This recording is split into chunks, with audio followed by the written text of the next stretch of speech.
This hearing will be getting underway very shortly, but for now, we return you to our studios.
Country girl named Ma Barker.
And close to 800 rounds were fired on January 16, 1935 to capture Ma Barker and her son. Her body was found right here next to the closet, and just a few feet away, the body of her son Fred. That's the original, and so you were able to see the blood. Bloodstains still noticeable from the night Kate Ma Barker and her son Fred refused to surrender to authorities. Fred would run around to all the rooms. He would shoot out the windows. The FBI, at the time, the Department of Justice, they shot approximately 500 shots at this house. And the Barker's shooting out was 250 shots. Joe Vogue, volunteer for Marion County's Parks and Recreation, gave us a tour of the infamous house where Ma Barker and her son Fred hid from federal agents. They were an active part of the community. They seemed to just melt right in. Little did the community know the Blackburns were Fred Barker and his mother Kate Ma Barker, a notorious family responsible for several crimes. They moved constantly, but they were in Miami when they heard that this place might become available. Located near Ocala, Ma and Fred rented this house after the Barker Karpis Gang split up in the summer of 1934. Fred Barker and Alvin Karpis, along with other criminals, had murdered, robbed banks, trains, and orchestrated 2 major kidnappings of rich businessmen in the 1930s. They've killed 14 law enforcement officers and 16 civilians. Joe tells us it was believed Ma Barker didn't commit any crimes, but she served as a cover-up. She was reaping the benefits, and they needed her because they could move easily where it looks like Ma and her son. The law isn't apt to catch them. The 2-story house was donated to the county by the owner. Today, it's a museum with many of its original furnishings. It's really nice and really neat. It's got a lot of history, and you can see the pictures and line up the bullet holes. Several bullet holes can be seen throughout the house. The door was actually closed, and so that the bullets would come. There were 35 yards out there. They were shooting up at an angle, and so the rips would come right through here. There's a number of holes.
Hi and howdy, everybody. Oh, Scott's life. Look, it's starting.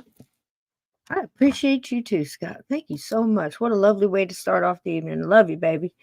And, you know, watch your six. Okay. Love you out there. You know, he's a wild man, lives out in a treehouse out in out where they make Lux soap out more than likely. I don't want to sit here and dox anybody.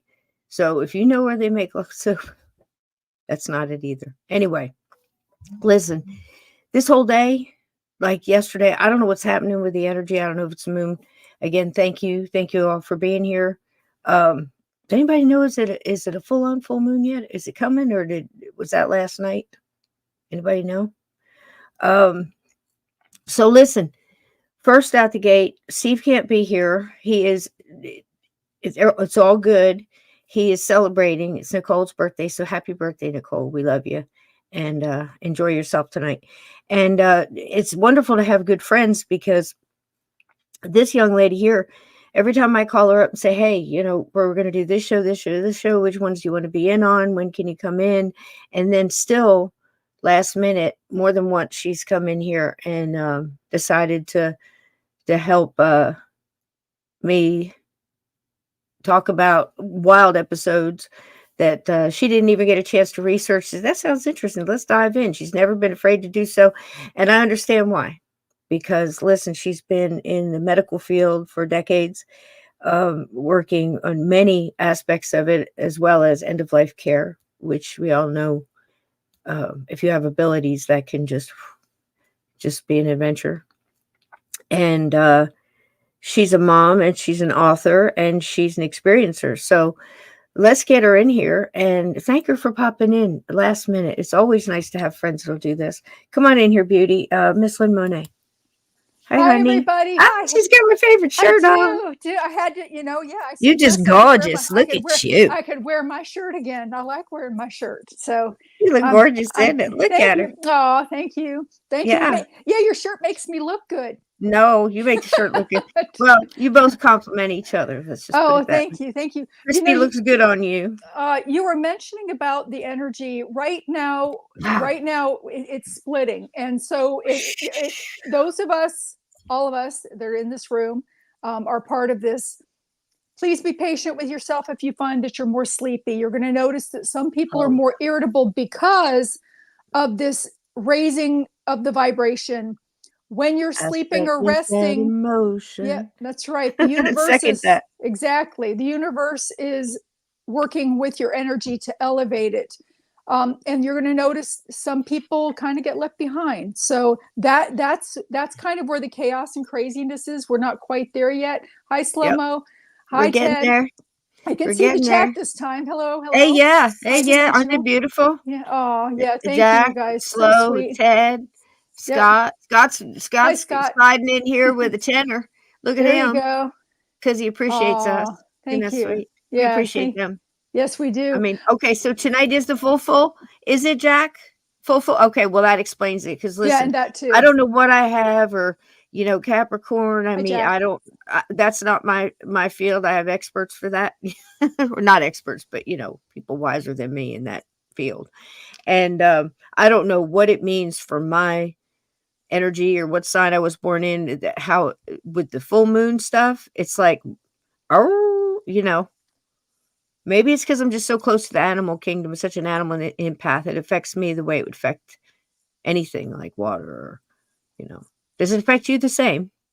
It does. The Mercury retrogrades really get me because I was born during one, so they kick my butt. Right. But the full moon too, yeah. And if and sometimes it even seems a little bit worse, like 2 days before. I know that that it's strong 2 days before and 2 days after.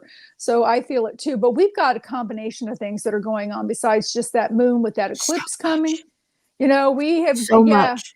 People buckle up, embrace it, enjoy the ride. Seatbelt sign, Ted. Put it up. If you dig your heels in, you might get left behind. So just embrace it, because everything that's coming up is meant to be. Just ride the wave, maybe ride the wave. That's I slept right. at work for the first time ever today. There Gross, you I'm go. serious. It's just happening all over. So again, grounding is important. Cleanse your crystals. If it's a full Yes. moon, get your crystals in water, put them on the windowsill tonight, or Mhm. something you want cleansed. I help, you can do earth too, but put Yes. them in water. It depending on what you're doing, it's water soluble, whichever one you want to work. On the windowsill in the full moon. Hmm. Yes. Do Absolutely. grounding. Brian Bowden sent me over the salt, washing your hands in salt. So you can do this, run the water, put salt in your left hand and scrub it with your right palm and name the things out loud that are negative in your past you want to let go of. And Oh, just wow. envision it going into the salt. The salt absorbs the energy. Then add the water and rub both hands together and imagine all of that going down the drain, similar to the one where we talked about the shower, top of your crown chakra, warm water, close your eyes. It's just, white light, warm white light down the drain with everything. Just envision everything negative and that's infirmed or whatever, right out and away go troubles down the drain. That's right. I love that. Tell Brian, Yeah. thank you. Because Yeah. sometimes I don't know about other people, but I know that I can, go into my head and I can, imagine and present out all of these things. But sometimes you just need to do something a little bit more physical, like the washing of the hands, because Yep. you're touching, Agree. you know what I'm saying? Agree. So to make sure that you did a good job. Okay. So, And I think we need that physical too. Like, I think that's what a lot of ritual is. It's the physical that helps us put all our senses into the intent of whatever it is we're doing. So whether you're using it, for good or for bad, it's all about the manipulation of energy, but you have to start with your own energy first. that's true. And Does that make sense? it does. And right now, people, the veils are thin and there's a lot of reptilian stuff going on the earth.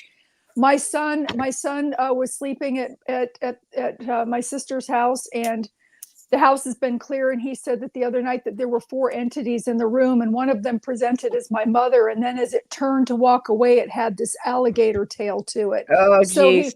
he knew that it was not family. I mean, they've been through Yeah. they're crossing through Mimic. everywhere. Yes. Mimic. I had one. Tricksters, mimics. Yeah. Yeah, I had one. I was in the kitchen cooking, and I felt something come up and brush against the back of my leg, and I thought it was my dog, or the cat. And I turned to look, and my dog was way over in the corner. My cat's not in the room, and all of a Jeez. sudden I turned to continue cooking, and something goes in my ear. And I turned around and I'm like, you need to get the fuck away from me Get right on. now. You better I'm get like, out. yeah, it's like you need to run Wow. along. But the Yeah. activity is everywhere. It's affecting all of us. It's So the just beware. simplest things, Lynn. I swear. I was thinking this the other day. It's like you're reading my mind. You can't imagine. Like that. Synchronicity. Yeah. Woo. So anyway, I was thinking about this too, because it's happening to all of us, and it's happening, and it's the little, it's the little stuff, others it becomes desensitized. I think this group here, we do notice the little things, and we do understand the profound nature of things. We don't have to have a 2-hour build up to the boogeyman in the closet. We Right. get that too, but it's the little stuff. It's that somebody saying something out of the blue that matched something you said in private, the day before or something like that, or that morning. Those little zingers, life zingers, Yep. and that's one of them. That's one of the paranormal zingers, because it's the little stuff. It's, somebody just moving your car keys. You set it down, you turn, you go back, and it's not there. Yep. Yep. And it's hard to make that boo, where that like, that moment in a movie or whatever, that's just like everybody, but it's still huge when it's you. That's true. And the thing is it's so important, to just stay neutral and not be afraid, because I mean, I've actually had things. I was looking for a belt the other day, and I looked everywhere for it, and then I walk in and there it is laying on my bed.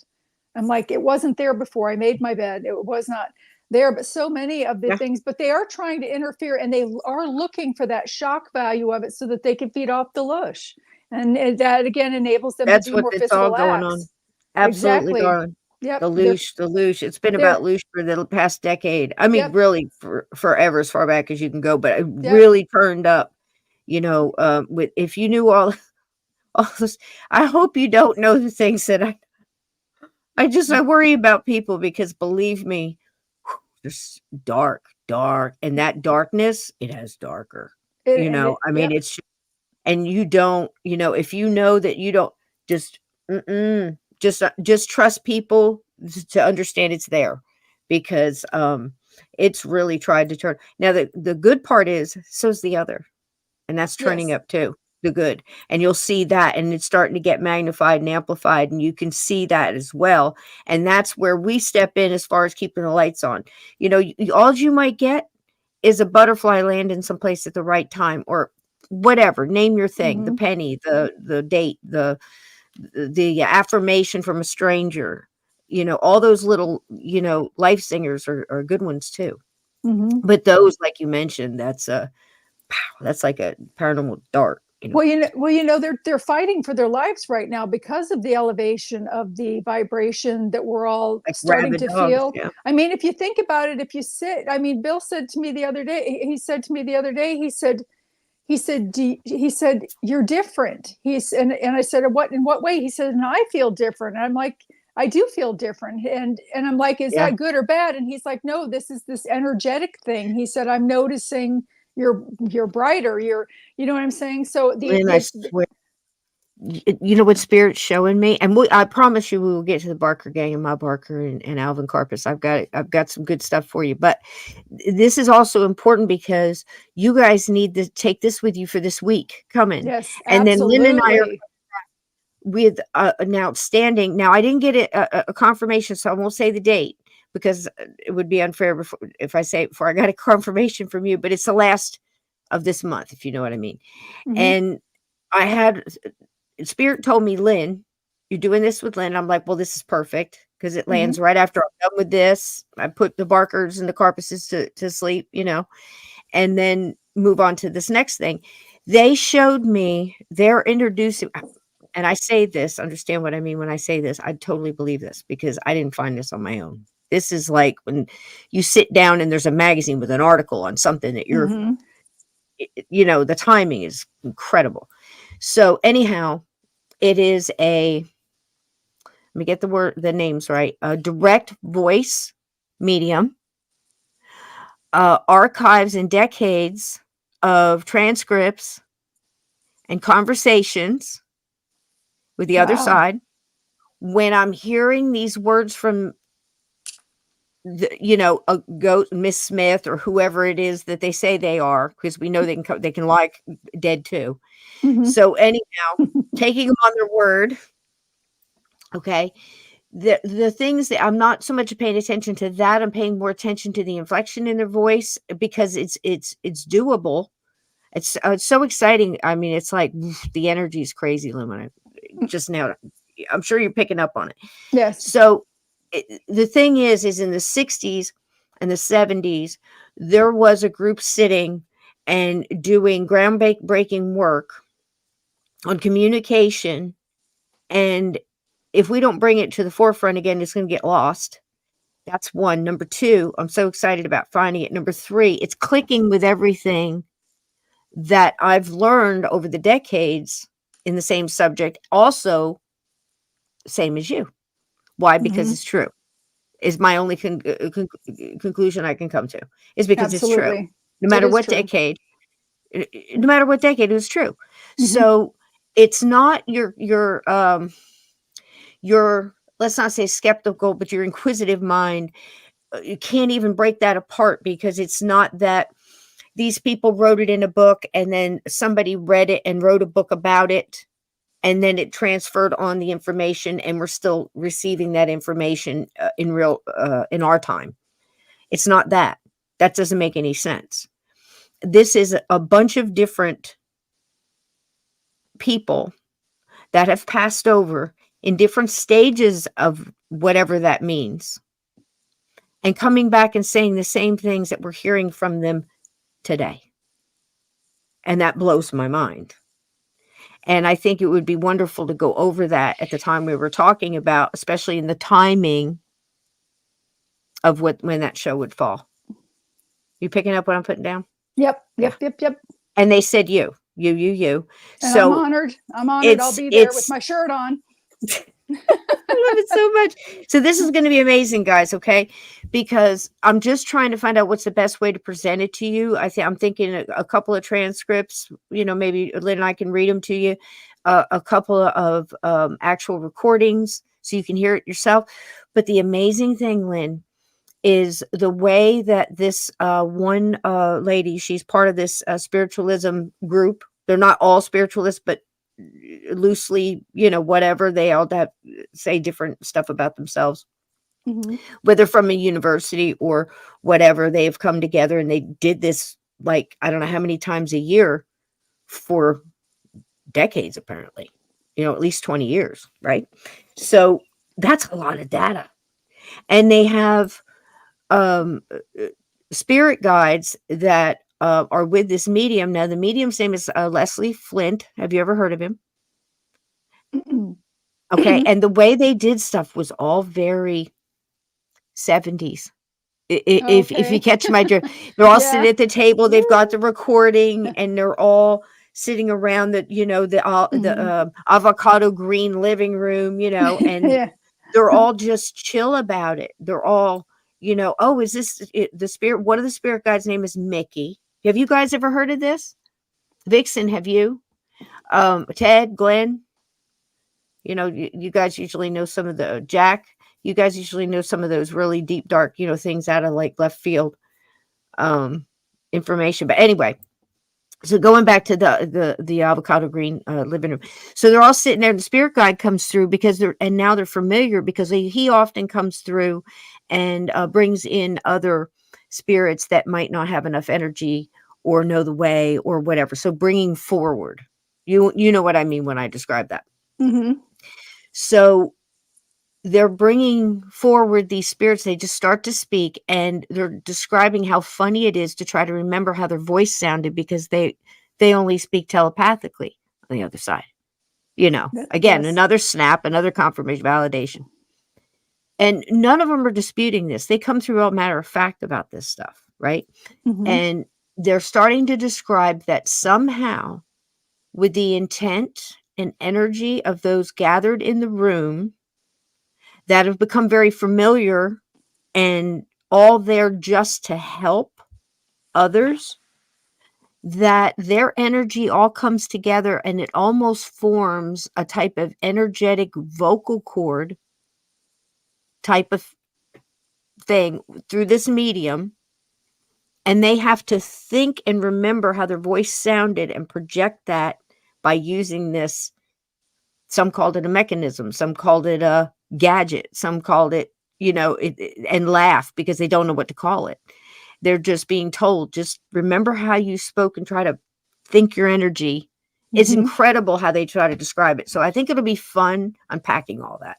She's a human. What is it? Shadow. What do they call those boxes that the spirits speak through? Ovulus.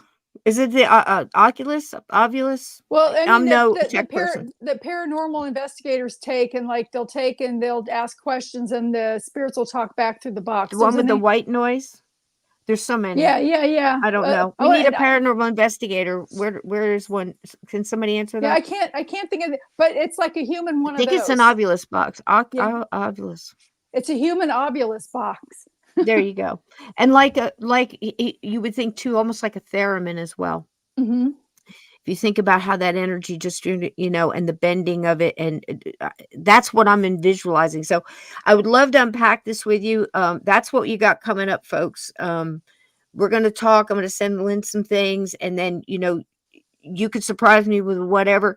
If you know somebody else that's doing this, the ones I can name off the top of my head would be Sybil Leek, Ethel Myers, with Hans Holzler, and the combinations of those times that we're going around and doing this, and people just aren't hearing as much about it, Lynn, as we should. And That's then true. The other ones that come through and they're just acting like it doesn't exist, or maybe they don't realize it did. But again, whether you're talking about UFOs, Bigfoot, probably that one more than anything, and ghosts, it's like people are still so surprised by everything. It's like, what?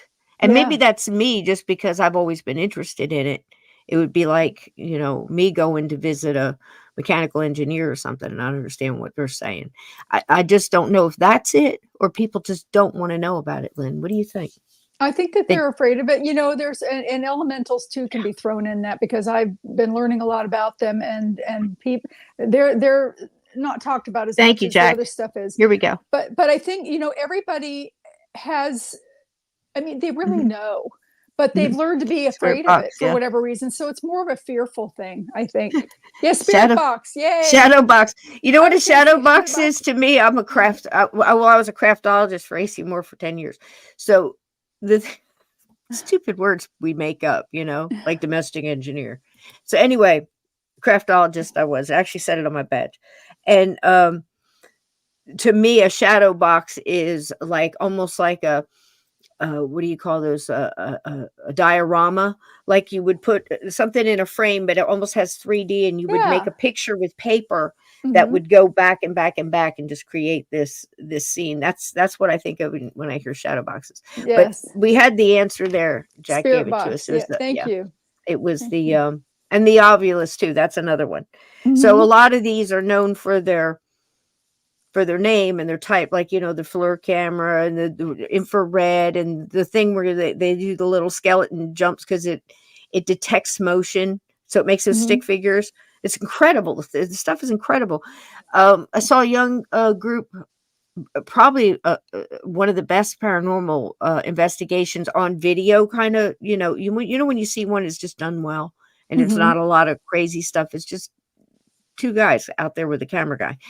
So anyway, they were testing different microphones that are just so they pick up on electromagnetic as well, Oh the wow. sound. So like you could take your cell phone. I think that was the scariest thing on the whole thing. And the closer you got with the cell phone, you could actually hear the cell phone getting closer. It just, and you turned it off, you could still hear it. So think about that. But Wow. Yeah. yeah, Yeah. but and they had great little toys, like basically like the cat toys. If you hit them, they'll light up. But they'd have a string of those lights, and they were in different colors.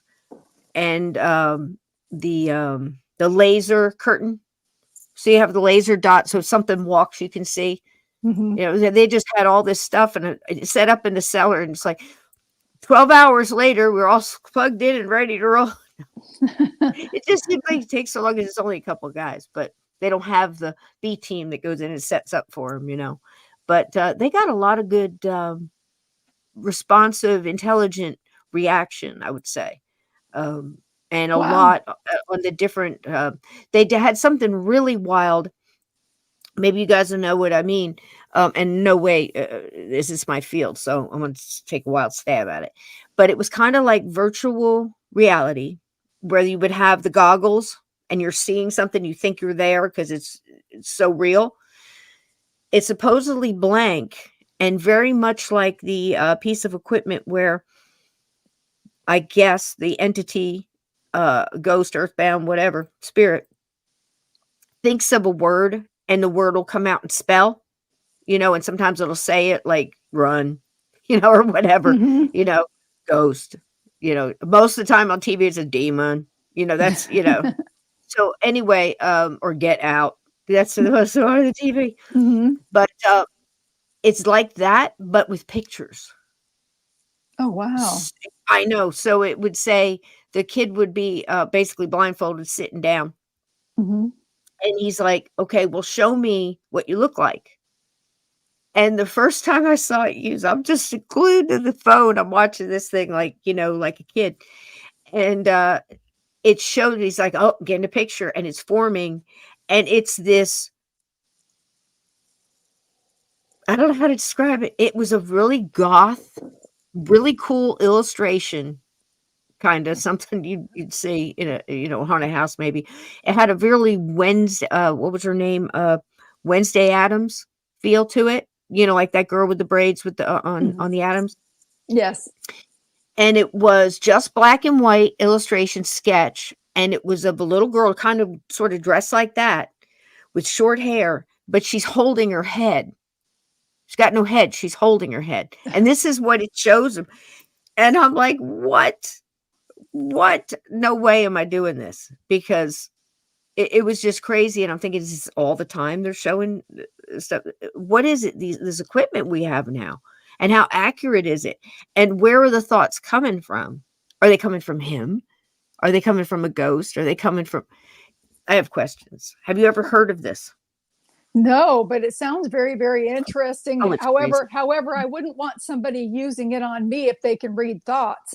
So, but no, it sounds very interesting. I'm really, it is, but it's a little frightening too, is it not? Yes, it is, because I mean, that could be it could turn into something that's used on people that aren't dead, and because that energy is emitted is the same. So, that your thoughts are private. So remember all that stuff that was coming up? There was a bunch of Xbox and PlayStation paranormal stuff going on, and with all this tech now and the computers and stuff like that. So, hey, Trusty, welcome in. Yeah, and so many things. Cameras. Go ahead, honey. And hello to anybody that I didn't say hello to. Yeah, me too. I don't consistently see the chat, so I don't want to leave. I think we said hi to everybody. If we didn't, we love you all. Thanks for being here. So, wow. Anyhow, I'm so excited about that and the show we got coming up and finding this information, because again, I get very excited about the validation of it, because I'm thinking, even if these people are lying, somebody knows what they're talking about here, because it's matching up. And what can we believe out of that, or just take the information and put it in our pocket, for maybe later we'll understand it, or it's a piece that'll snap in later. And I've been doing that forever. And a lot of pieces are fitting, Yes. And a long time ago, the trash got thrown out. The BS got thrown out, because now we can see it coming, Yes. And I think that's what it is. And now we're just getting that pure stuff, that gold, and it's amazing. And so many concerned with coming over and saying, and this, I promise I'll get to the Barkers after this, but so many of them coming through, Lynn, concerned with how if we here on Earth just knew that life continued on, how much less pressure, how much more accountable we would probably be, and how much and more careful in choices, but so much freer to just realize it's not all this heavy. It's just try to be a good human. That's true. Yes. And that's kind of what they were all saying. Go ahead. Yeah. And that's like, Brinkley. Yes. Brinkley talking about that he was hugging people more. You were the one that told the story about him hugging people. Oh, you're talking about Daniel Brinkley. I thought you were talking about Dan Brinkley from the newscaster. And I'm like, is he seeing ghosts too? Go ahead. I'm sorry. Danny, but it's like what you're saying, you'd be more accountable for what you do. And it was like that story that you told about Danny and how he was hugging people more, because then he would get to feel the feel good and the hugs on the other side. And by the way, I like your paranormalist word, so I've started using it. I hope you're okay with that. Totally. Hey, listen. Steve asked me one time, he says, what time? I said, just call me a paranormalist. Nobody knows what the hell it means. And just put it up there. I mean, and then I started seeing it everywhere, and I'm like, I knew it. It's so funny. Yeah. I have no idea where it came from. I had never seen it before. I even Googled it and looked it up, and I couldn't get anything. So I just said, okay, well, I'll just make it up then, because nobody knows what it means, and I don't know what it means. I don't know what I am. I'm just me. That's me. Right. People say, well, what abilities do you have? And I'm like, I have the ability to listen to my spirit guides. That's what I've got. After 60 years, I listen to them, and somehow they put me in places I'm supposed to be, where all of a sudden something happens, and for some reason my energy is right to handle it. That's all I know. And I don't even know it's me. I think it's them using my energy. They need somebody to just stand there or something. I don't take credit for that. I certainly don't want to be sitting and guess what card you're holding or any of that kind of stuff. Because if I could do that, I'd be in Atlantic City right now. I know, right? You know what I mean? Yeah. And then I would lose it, because you're not supposed to use it for stuff like that. And just like, the good witch, bad witch, those things happen. Eventually it gets to you. It's it's not free. When you give it away, then it's a gift, but it's a high cost. It's a high cost when you start misusing it. Isn't that right, Lynn? Yep, that's true. That is very true. I've known people that have cold lost it. Just, you know what I mean? I know you do too. or Yep. start getting it's all about the greed and something and just gone. Yes, absolutely. It's like Yep. misuse it. And I can't imagine the comeuppance on something like that, because if you know better, Yeah, I wouldn't want to know that. Yeah. Yep. if you know better, it's almost like you're held on a higher accountability rating. You are. You know, You are. Yes, it's like absolutely. ignorance of the law is no excuse, my friends. And That's right. we don't even know what the laws are. We just know it feels wrong, so don't do it. Yes, That's absolutely. that little Jiminy Cricket on one shoulder, and the angel and the devil kind of thing. Mm-hmm. Isn't that what Jiminy Cricket was anyway? He was just a conscience in Pinocchio, Yes. Well, yeah.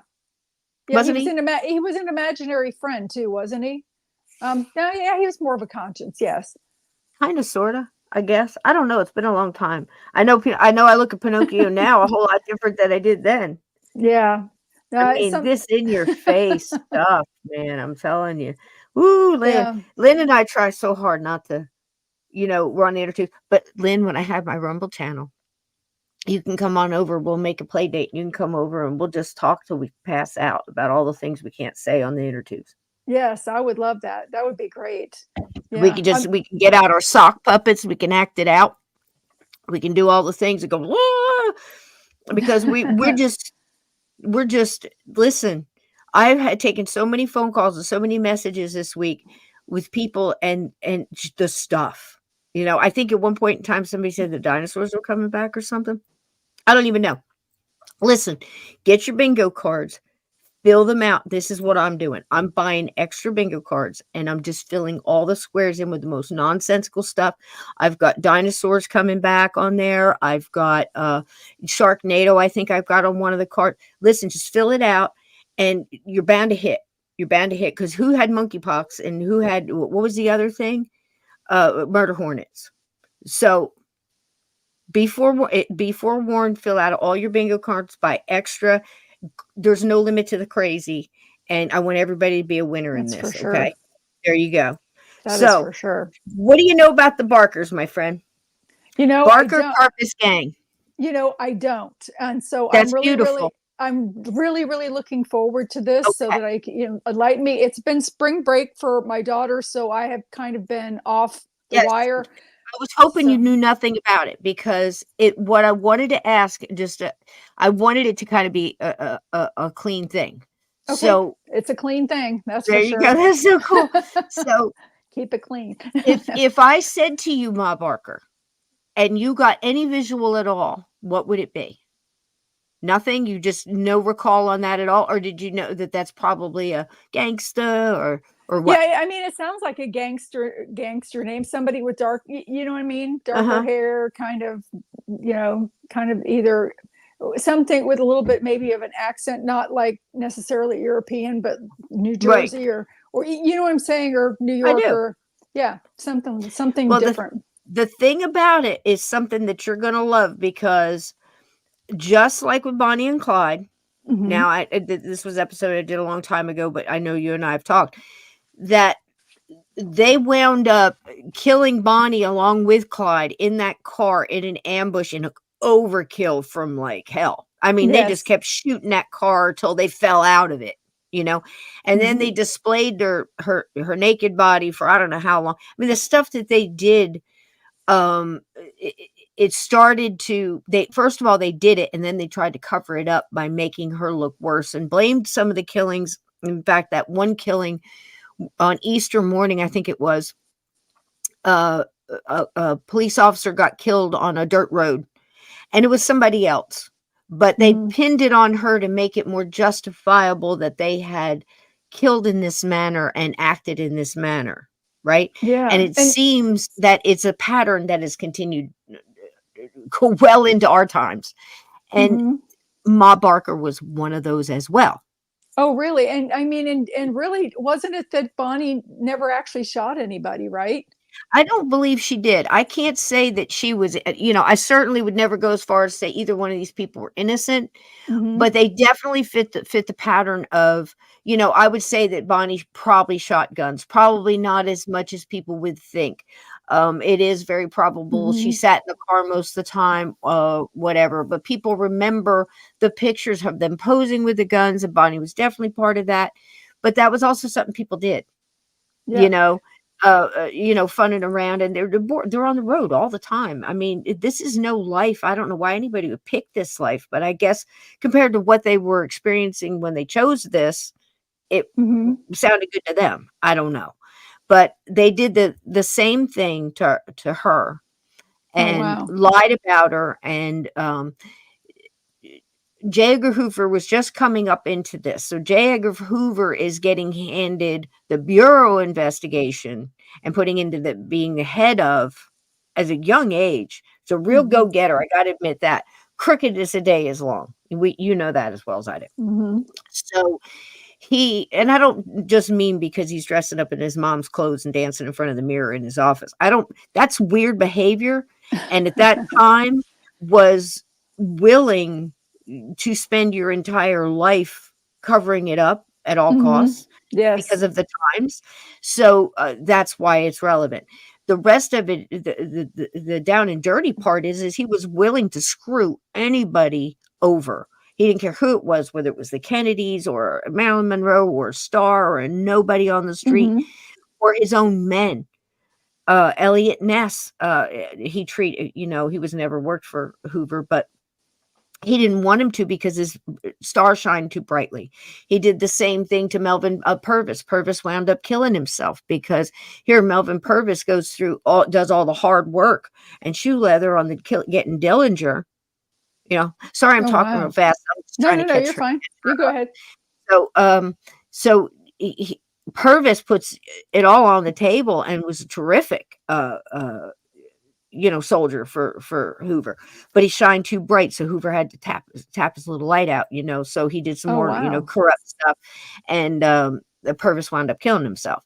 There's another story with the same with this story, and we'll see a little piece of that. And it's a gentleman, I can't remember his name. I don't know, I'll let them tell you. But with Alvin Karpis, who is part of the Barker Karpis gang. Now, the Barker Karpis gang was part of that Depression era gangsters. And here they are here. This is this is Alvin Karpis is the first one here. Then you've got Frank, which is Ma Barker's youngest son. She had 4. And then you've got Doc. Doc was second or third in line of her sons. That's not all of them, but that's some of them. And what happens is, of course, your times, you've got the Depression. Everybody's broke. It doesn't matter where you are. They started in the Ozark Mountains. She's a full-fledged holy roller. And that's basically how she was, that's the religion that was up there. And it's very strict. They have very sound customs and they stick by them. And she was this person. She wouldn't even read newspapers. It wasn't something that you did. She didn't listen to the news, thought it was evil. Here she got 4 sons, right? All killers, but she's this way. So I think this is very interesting study in the human psyche. Wow. Because she is extremely and oddly enough, I was explaining this last night, all of a sudden I find Arsenic and Old Lace. The story of Arsenic and Old Lace is 2 batshit crazy, sweeter than honey, old women who are poisoning old men, and they think they're doing a right thing and a charity. They're just totally cognitive dissonance, but in a delightful manner in their case. In Ma's case, Ma Barker, I think she's just very protective of her voice, terrible mom, but she probably thought she was a great mom. But she was always sticking up for them and keeping them from being scolded or punished or anything like that. So she raised little monsters. They got away with everything. They were merciless, beat the heck out of other kids in the school. And I mean, just that seemed to be everybody's shock, was just that they had no emotion with it. They just like machines. Wow. When they were kids. Now, it's also, they were mostly illiterate. Let's just put it that way. They were probably a little here, a little there. But they were also pretty much allowed to run the streets and take over and do whatever. I mean, at 8, 9, 10 years old, okay? They were Wow. already going for it. But that wasn't just those kids. It was a lot of other kids, too. The difference is they had a present dad who was working, but it was one of those working in a factory, kind of working, the sharecropping kind of thing, gone all day. Kendall Yeah. can't. And when he got home, she wouldn't let him do anything about it. She kind of overrode him on that. They're my boys. I'll take care of them. And he just, all right, and go back to work. Mm-hmm. So his name was George. That was her actual husband and the father of the boys. He winds up leaving finally. I can't do anything. I'm gone. The boys become the provider. The mom is the cook and holding down the home, and they're off doing their thing and trying to keep her out of it. Mom go to a movie, and then they discuss and plan their thing. And this goes through all the way until they're young teens, where some are going off to reformatory school. One guy's in jail already. He's winds up shot, killed. I think that's the one that shot himself. He was cornered by the cops and he shot himself instead of being arrested. And Oh, another wow. one's in jail. So at any point in time through 30 to 35, it was in and out or dead. They're just getting peeled off. But the main core of this gang was her youngest, Frank, and his best friend that he met in kind of reformatory prison and got out, and that was Alvin Karpis. They met and did time and became best friends, and when they got out, that's when the gang really started. So the part where Hoover comes in is what you saw in that, and I saw you got to see some of it, the little Mm-hmm. tape that I had. Mm-hmm. And that home was a rental in Florida. It was like Okawak, Alaska or something. Florida is right out of Oka. I can't even say it. So it's right outside of Miami, a little bit more north. And they get this rental, and it's only Frank and Ma there. This is after everything happens and they all split up and they try to go their separate ways, keep their heads down. The only ones left is Frank and Ma, and Alvin Karpis takes his wife and goes to Cuba and then winds up in New Orleans. So there's a lot of bebopping around, but he's eventually stopped in New Orleans. And Doc, the second oldest one, who was, they say, borderline retarded, was in Chicago. And in his apartment, he got pinched. And when he got pinched, there was two big stories here, can go either way. You believe the one you want to believe. When he got pinched, he was supposedly, the FBI stories, he's burning things in the fireplace. Well, it's said that they got him right at the door. He didn't have time for any of that. Don't know. But on the table was mail, and there was a postcard. And on that postcard, it was from Frank that said, you come down, we have good hunting here. An old 3-legged alligator named Old Joe, and I'm going to get him. So this was a correspondence between two brothers, right? So they look up and they find out there's 2 Old Joes. One is right outside in Miami, and one's a place called Lake Weir. They went to the first place, nothing. Then they went to Lake Weir. And at Lake Weir, it was a very small, populated little holiday town, and everybody loved Ma. I believe at that point they were calling her Kate Blackburn, and they weren't causing any trouble. In a lot of the movies, you'll see him shooting into the river and stuff like that with the Tommy gun. None of that happened. Nobody knew. They thought they were musicians. And knocked on the door, 5 a.m., sending one of their little caretakers to knock on the door. And, hey, is Frank here? Who wants to know? And then all of a sudden, supposedly Frank started shooting. They shot for 4 hours. Oh my gosh. 4 hours. They're up in this little house here. Sorry, guys, if this is a revamp. There's the house. They're found dead in this window. You see where the little arrow is? Mm-hmm. That was the room they were both found in. And of course, she was shooting back, and I think I would have been at that point too. But I can't imagine being in that house 4 hours, bullets coming through. Oh my gosh. And this is her here. Wait, let me find her. It's all the boys. There's Hoover. Here she is. Oh, Now, wow. again, I think she was caught up. I think she's exactly what they said she was. Her name was Arizona, and her family called her Ari. She went by Kate, mostly Ma. Um, but Hoover said that she was the most vicious monster because they did this. They had to cover it up. Who shoots for 4 hours? Are you joking? Yeah, You I know, know, right? they Yeah. put so many lies about this and said, well, we thought the whole gang was in there. Lie. Because they went up to the caretaker and asked them, and he said, well, it's Frank and Kate, was in there. The guy cooked for him. He knew it was in there. So it's Mhm. just this and this and this. So again, very much like the Bonnie thing. And they all through these decades, there's been movies made about her that she's this vicious. I think she just got caught up, Lynn. Of course, complacent, yes. Stupid, yeah. Mhm. Shouldn't have, again, raised the kids like that. All those are true, but again, we're told these lies. This legend is made up to cover, I think, a crime as well. Yeah. Sounds like it. So in that case, so now you're Mhm. caught up. That was 2 episodes, and that wasn't so bad. So, but I wanted you to see that so you'd appreciate this part. So this is about. Did you have any questions about that, or is that so? You knew No, none of no, that. nope. I'm excited. I'm looking forward to watching this along with everybody else. Yeah, cool deal. So, this is just so we got some pictures here.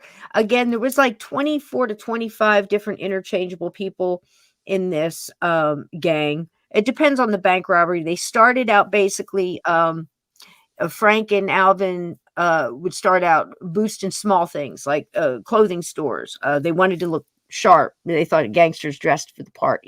Plus it was the Depression time, food, this, that.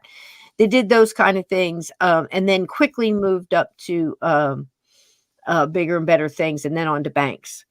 Um, Again, it's laughable that Hoover would say that she was the mastermind of all these things because it was the man in the hat right here, Alvin Karpis, who nobody has any problem, from psychologists to jailmates, whatever, friends, family, calling him a 100% psychopath.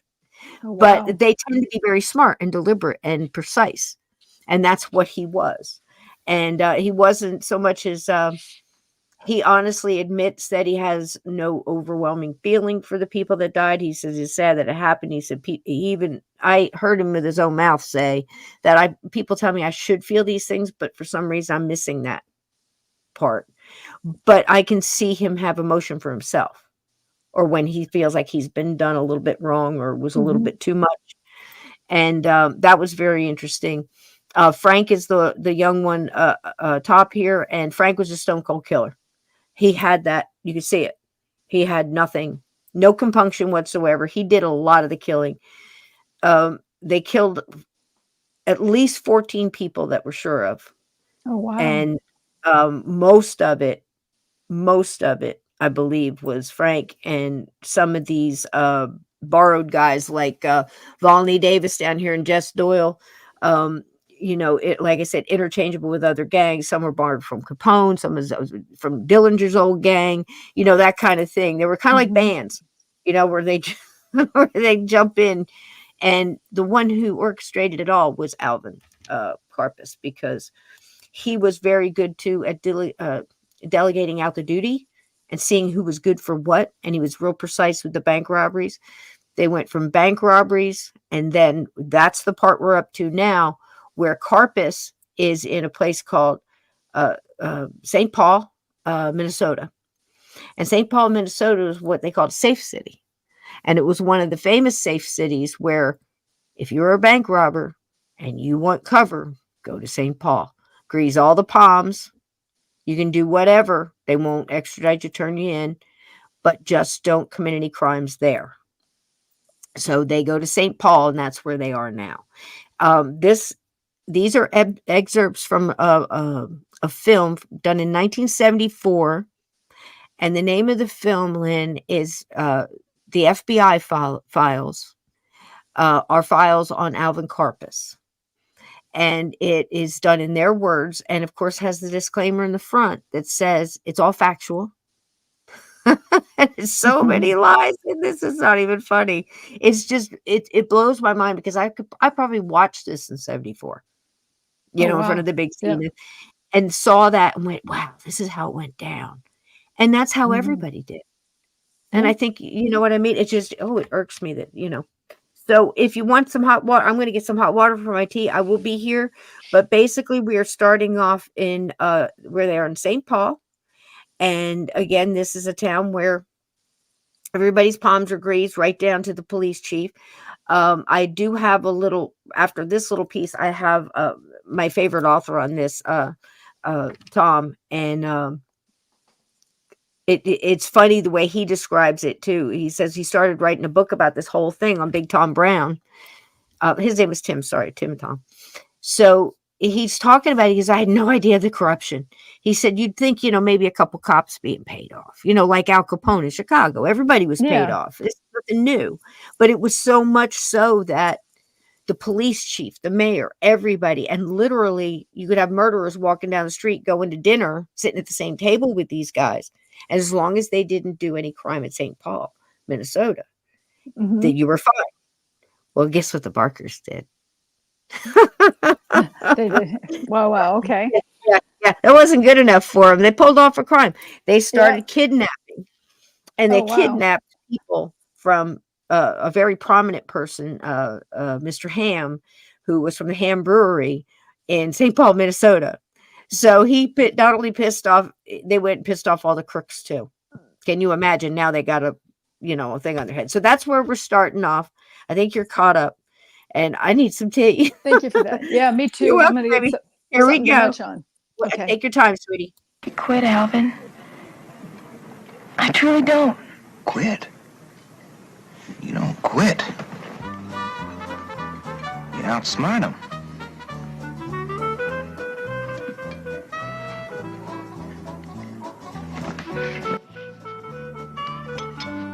I don't know whether Alvin Karpis was a good dancer or not. This could just be filler. But this is where he decided kidnapping was more profitable than bank robbery. St. Paul, Minnesota. I'm getting some water.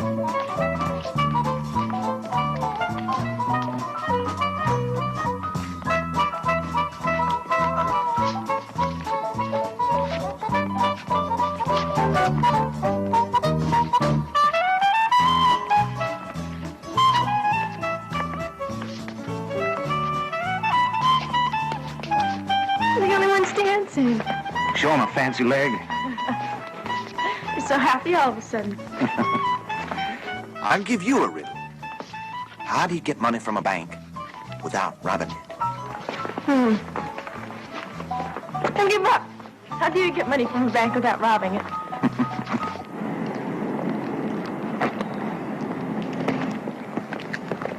Oh, Mr. Ham. What are you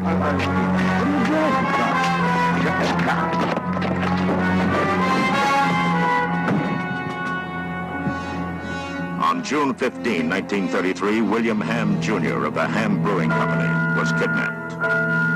A $100,000 ransom was asked for his release and eventually paid. For a brief time, the gang returned to a familiar activity, robbery in bold daylight at the Livestock Market Center in South St. Paul, Minnesota. Robbery with a bizarre innovation.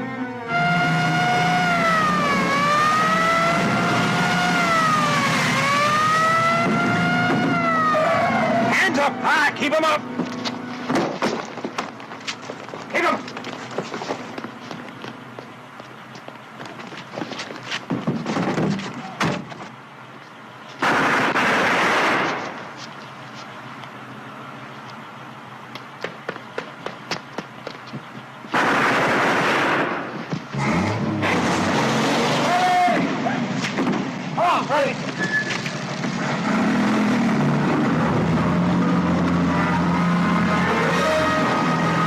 But once again, Alvin Karpis was to find robbery becoming a messy affair.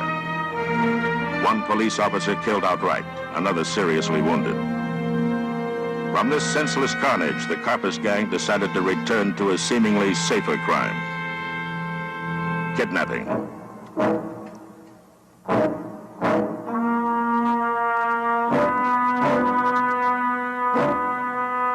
Their victim was Edward George Bremer, member of one of the wealthiest and most prominent families in St. Paul. His abduction stunned the nation.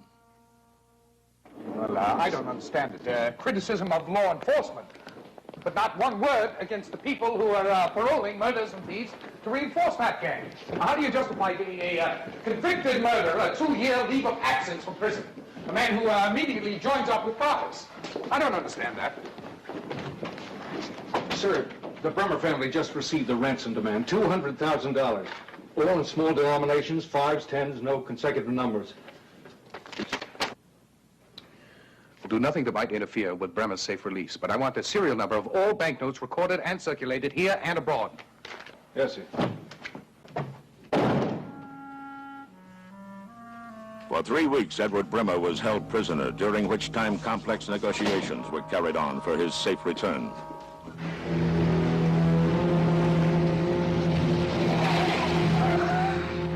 Finally, the payment of the ransom was made, and Bremer was released unharmed. Within 8 months, the Karpis Gang had collected $300,000 in ransoms. Their ability to appear and disappear without a trace was the talk of the nation. He's riding on incredible luck. His ego must be matching his arrogance with all the publicity he's getting. It's surprising how few well-known people are recognized in person. Unless you're constantly seeing their pictures in print, they become another face in the crowd. I'll bet I've been to the fights many a time without more than half a dozen people recognizing me. Oh, I doubt that very much, sir. My point being, I wonder how Mr. Karpis would feel if his face became as well recognized as his name. Might put a little crick in his neck from looking over his shoulder. I want you to send his picture to every newspaper in this country. To Canada, Mexico, and South America. Every time that gang of his makes a move, get out fresh pictures on him. I don't want to pick up a morning newspaper without a picture of Alvin Karpis staring me in the face. We'll assist Mr. Karpis into becoming a well-recognized celebrity. We'll fill his cup till it overflows. Yes, sir.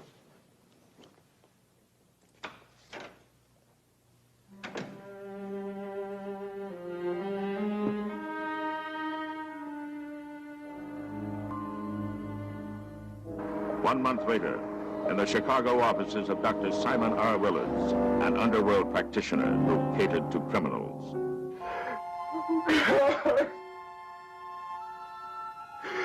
Dear God!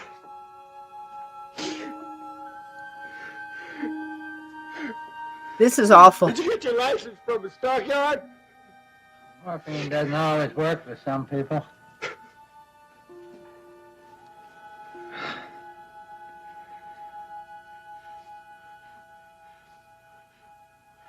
I'm going to tell you something.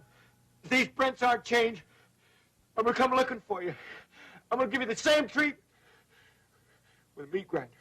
Not keeping your mind off it, Freddie. Howard.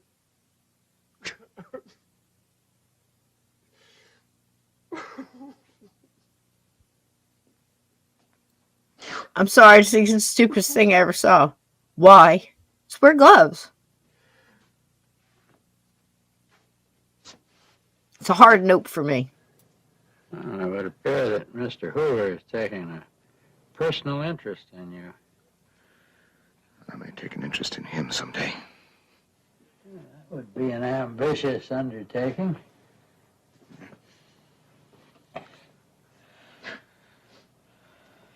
Yeah. I'm ready for the acid now, if you are. Why'd you kill him now, Alvin? Well, you can still use him hand. It'll only take a few seconds.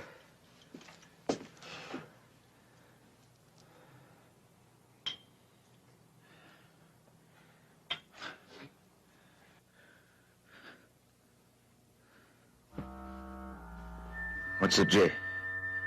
J stand for? J? John. John Edgar Hoover. John Edgar Hoover. I'll see him someday. He won't be an easy man to get to.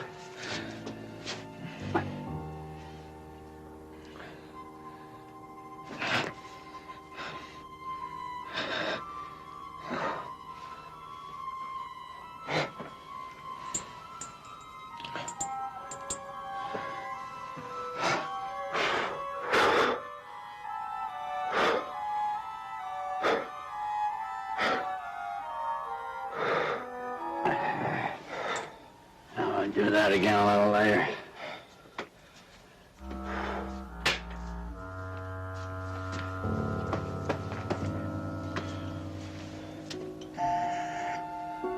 How far you want to go, Alvin? Enough to get me by. Move around. We'll start with the eyes. See if we can do something in that slant there. The operations were unsuccessful. Dr. Willards was to later disappear under mysterious circumstances.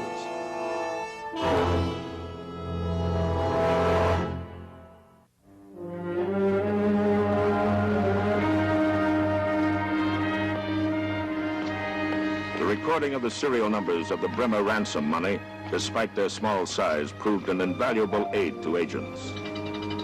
Within 10 weeks began a series of arrests involving underworld characters who had been commissioned to pass the money.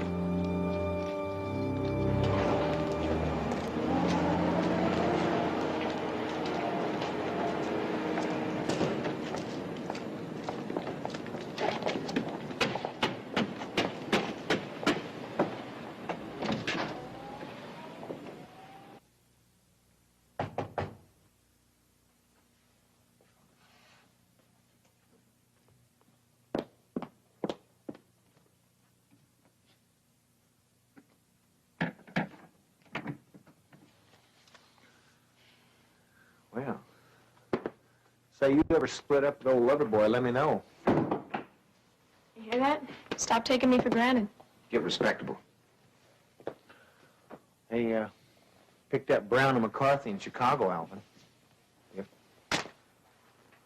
You know, that makes 4 this month. The feds picked up passing that money. You know, Ma figures we ought to split up for a while. In fact, we're heading to Florida, her and me. Tell Kate I won't sell any more of that money in these parts. Me and Shirley head to Chicago and try to stay with Doc a while. Yeah, well, Ma and me will probably stay at a place on Lake Ware. Anyway, you get on that way. Look me up, Alvin. We'll do some gator hunting. Remember, I'll be waiting in the wings, baby. My heart goes pit-a-pat.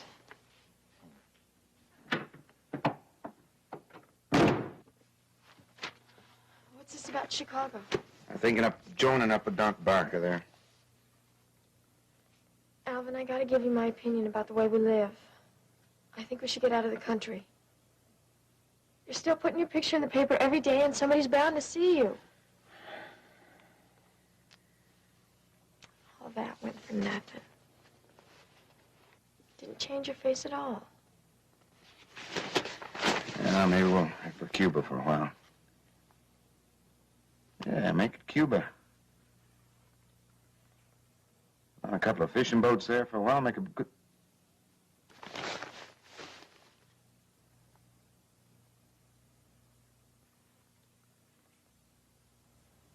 J. Edgar Hoover. I don't think that Mr. Hoover should be calling you names like that in the paper. All right, the suitcase. Cuba.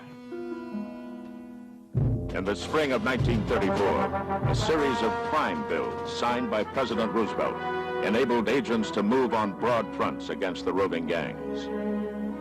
Among the major underworld figures, the reigns of John Dillinger, Babyface Nelson, and Pretty Boy Floyd came to violent ends.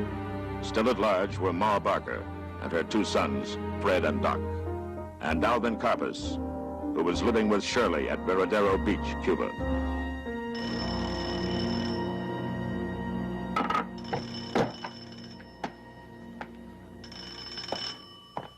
Hello?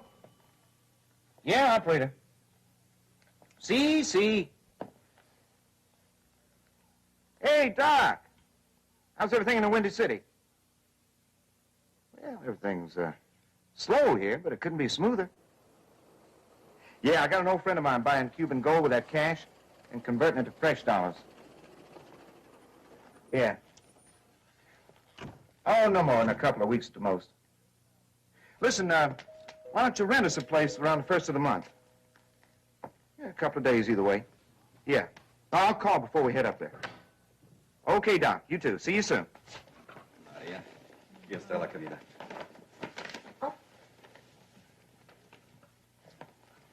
Frank, I just talked to Doc Barker in Chicago. How is he? Fine. Champagne. Are we celebrating something? Can never tell when the occasion might come up. 6,200 even. That's only 80% net this time, but still within reason. No complaints from me? I got feelers out for the last 10,000 asking 85%. Well, we'll see. Should have been with us from the beginning, Frank. You keep me in mind down here. I'll give you anybody you recommend a fast shake. I'll do that. Very shortly, didn't she come back with you? Well, she's been held up with the doctors. Be taking a taxi back later. Oh, Blabbermouth. You had to do it, didn't you? What's going on? Where's your brains? She wanted to tell you herself, but so you don't worry. She'll kill you when she gets here. You're going to be a pauper early next year, Alvin. Congratulations, Pop. Could toast the occasion right now with one bottle and hold the other one for Shirley.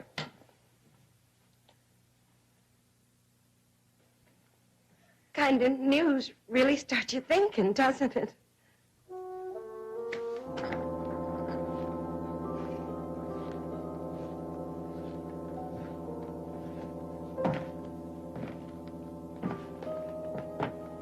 She was afraid how you might feel about it. It's okay, isn't it, Alvin? Okay. Yeah. I hope we have twins.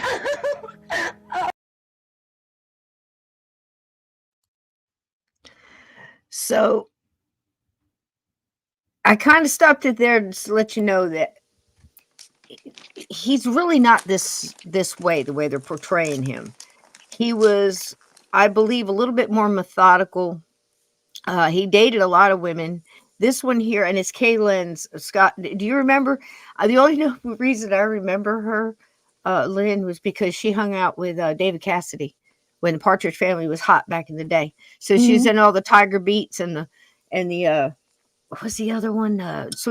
Was it Sweet 16 or something like that? Yeah, 16. I know Tiger Beat was one of them. I was like a cream magazine. I was kind of part Mad magazine and part music, you know. Mm-hmm. But Kay Lenz, that's it. Yep, she was big back then. She's in all the miniseries. So anyway, I let it go up to that point to give you an idea of what they were kind of portraying him as. But here's the thing. I think he was a little bit more standoffish. Or you know, as a medical person, what would you describe how a typical psychopath is? And they're usually not that social. Am I off on that, or am I correct in saying that? Actually, depending on the type of sociopath, such as a narcissist, sometimes they can be very charming, but it's because they have watched people. It's not genuine behavior. Sometimes they have watched people accomplish goals that they also would like to accomplish, so they pick up the behavior and mimic it in order to get what they also want. Yeah. So even though they don't have the ability to have empathy, or any kind of understanding other than about themselves, everything is,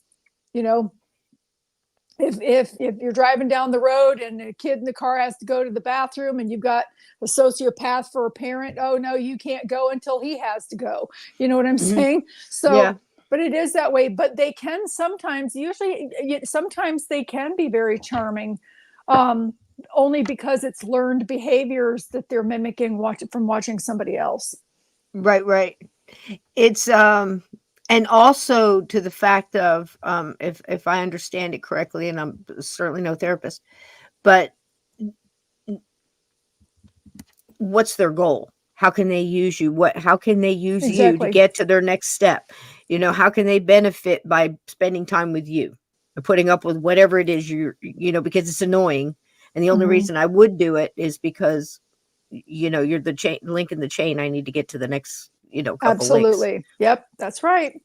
And without emotion usually. So I often wondered, I had heard several authors in this, because this has been a very convoluted, probably one of the hardest ones that I've really gotten in study, even harder than Lizzie Borden, with all that preconceived notion and stuff. I had a trial I could go into and look at and read the transcripts and see who, even down to the point where who would most likely be paying off who, or doing one a favor to keep something else. Some monetary gain was made, Oh, of course. Material or otherwise. And you could see where that would happen. It was very easy pattern to look at. This was all over the place. And,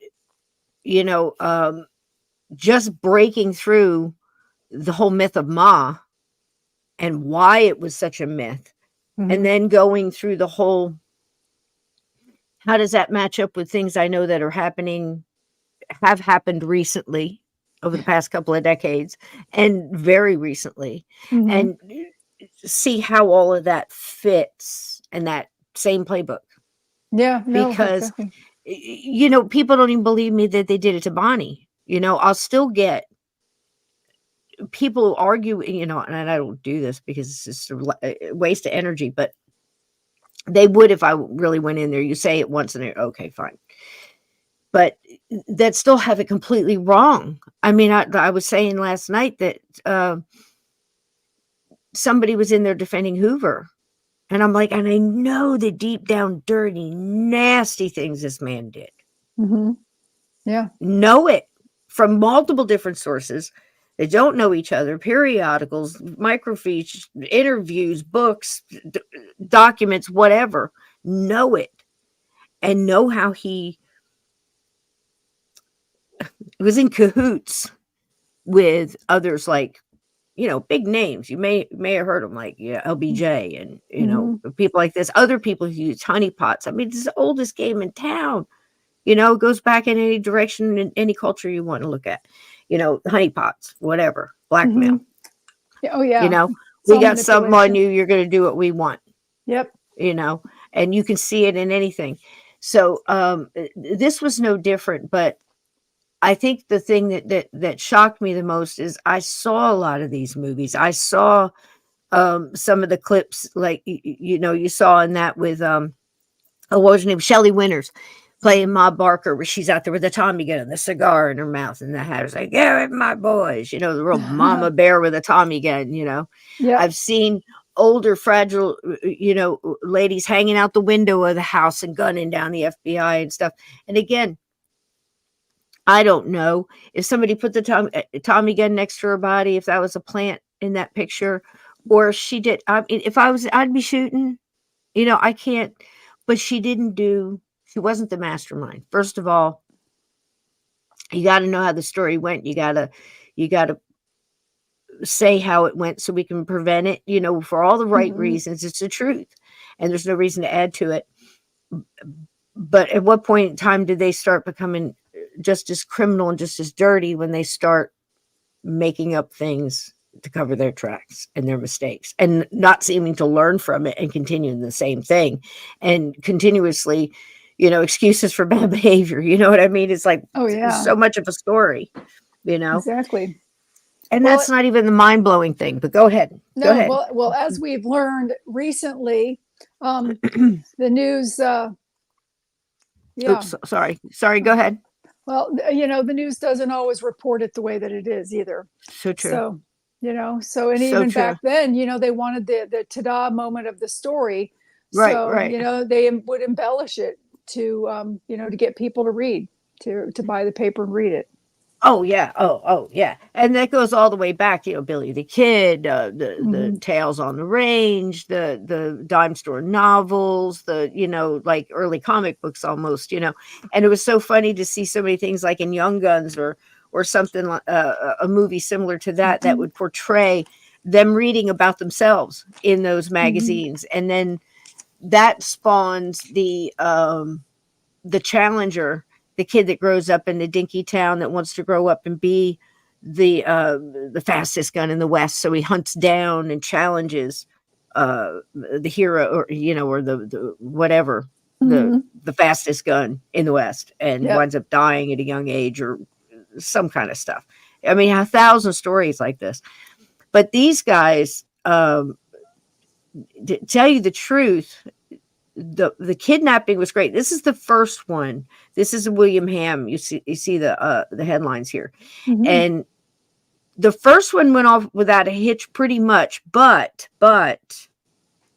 again, it's from the Hamm Brewery. I'm sure people, Glenn and everybody else knows. Oh, thank you so much, Ted. Thank you for honey, and thank you.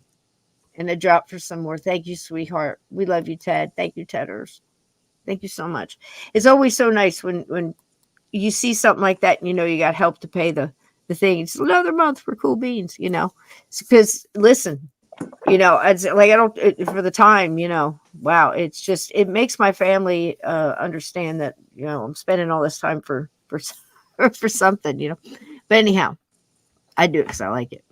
This one went off pretty much without a hitch, but the next one was the one, unfortunately, was it Brennan, that the family knew the president. They had been big donors. They had given the, was it Theodore Roosevelt at the time? I think so. Somebody correct me. And given so much money because they had promised to set up, look, they're selling hooch and we're just coming out of prohibition, all this stuff is going on. So many laws are going into. You had the Lindbergh kidnapping, which changed a lot of the kidnapping laws, and now they're kidnapping and holding for hostage. Alvin is kind of thinking, hey, he's telling, now I don't know who he is, whether he's Fred or Frank. So he's telling the, one of the last remaining Barker boys that it's probably a good idea to start kidnapping, because look, we'll know how much we're getting and we'll ask for 100,000 and see how that goes.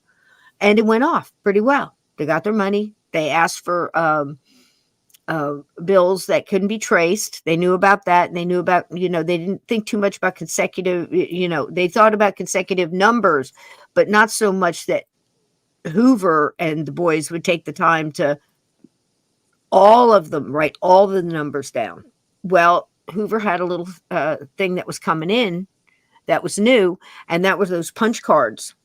Like way back in the day, they were the manila cards that were working with the computers, and they could put the numbers in and they kept track of them, and they did send them to all the towns and all the banks, and that's how they were getting people. Wow. But it was slow.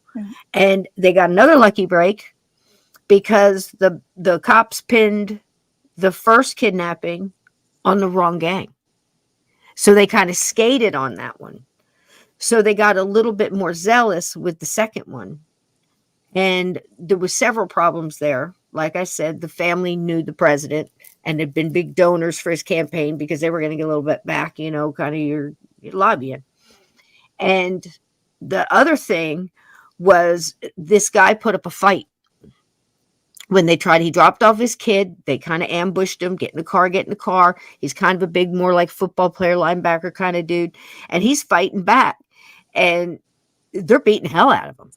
And they're hitting him, they're pistol whipping him and punching him and everything else. They get him in, they slam the door on his leg, really causing a bad injury to his knee.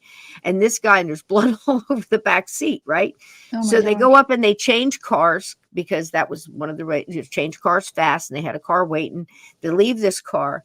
So by the time they get a ransom note back to the family, the father of this guy sees the blood and he believes there's no way he could be alive. I need proof of life. So this holds the thing up. Instead of what the gang thinks is going to just take a couple days, winds up taking a couple weeks. And it's really starting to go bad. Plus, they've got the added heat from the president on down on Hoover, giving him more power, more laws to work with, more money, more people, carte blanche. So it really all kind of blew up there. And that was a big thing about it. That's when they all split up again. Okay. And that's when they got Doc in Chicago on whatever. He winds up going to Alcatraz and he winds up getting shot, trying to escape with 2 other guys. That was his fate. He was the one that was kind of just not right. We don't know whether he was born that way or who knows, right? He still did things wrong. He made choices. He was smart enough to live on his own in an apartment. He had to know right from wrong. Think about it. Yeah. So, as you saw in that clip, the other 2 go to Florida, and then now Alvin's gone off to Cuba, and then back to his hopping around. The big thing with that is after Ma gets shot in that house, everybody's dead, and Hoover starts putting all that stuff out. We got Public Enemy #1, books are written about it, movies made. Alvin gets stopped walking down the street. This is the version I honestly believe. It matches what he says. It matches what others had said, and authors that I really think got it right, and they both agree as well. So this is the way I feel like it probably went down. He's walking down the street, and all of a sudden he starts noticing that people are kind of closing in. The next thing he hears is the guy behind him and the guy beside him call him out by his name, and he stops. Figures that's it. He's looking, he starts realizing, who's this? And then another one comes out, another one. So he said about 6, 7 guys. And he said he was most nervous because the guy behind him that had the shotgun seemed real nervous. And he was like, can you tell this guy, to back off? They forgot to bring handcuffs. Oh, so they wound up using one of the agent's ties to tie him up, right? And then at that point in time, he starts noticing again from the building. He hears the guy call out, "Hey, Chief, it's okay. You can come out. We've got him, Chief. Come on out." That's when J. Edgar Hoover walks out with his little entourage buddy. He comes walking out, and that's when he says, "You're under arrest." Yada blah blah blah. Now, that's the version that sounds the most truth to me. You're going to see if I can find it here. We're going to end it here in a little bit with the FBI's version. You decide. Decide, knowing the way Hoover is. Now, do you have any questions up to this point? I'm going to show you something really cool. When they were talking about the paupers thing, that he was going to be a pauper in a year, where did that information come from? To be a dad? Are you saying pauper? Or a dad? I thought they were saying a papa. Pauper. It was. Papa. I think it was. If you say it a little slower and a little more southern, little papa. Yeah, I'm like, why? Yeah, I'm like, why are they saying that he's going to be pauper? He's going to be in a grave, and then they're talking. Okay, never mind. I'm glad I asked because I misunderstood that word. Something alike. Yep. Thank you so much. And for Lee, yes, first floor. Absolutely to Lee. Get over there and sub, and give him a like too. Thank you, Vixen. How are you doing tonight, honey? Hey, Vixen. Yeah, very shadow banned. Well, we live in the shadows. That's why we have to keep our lights on. It's just the name of the game. Damn. Hello, Ghost Lord. Hey, Kat. How you doing? Kat. If you missed anybody else. So, again, hey, Uncommon Belief. Thank you. There's my PayPal. Thank you so much. And hit the like for me too, would you? All right. So, had something cool. I want to make sure I can find it here. I'm going to share my screen. So, Lynn, go ahead. Tell me your thoughts if you had any questions, because I'm going to tell you how this old dude wound up.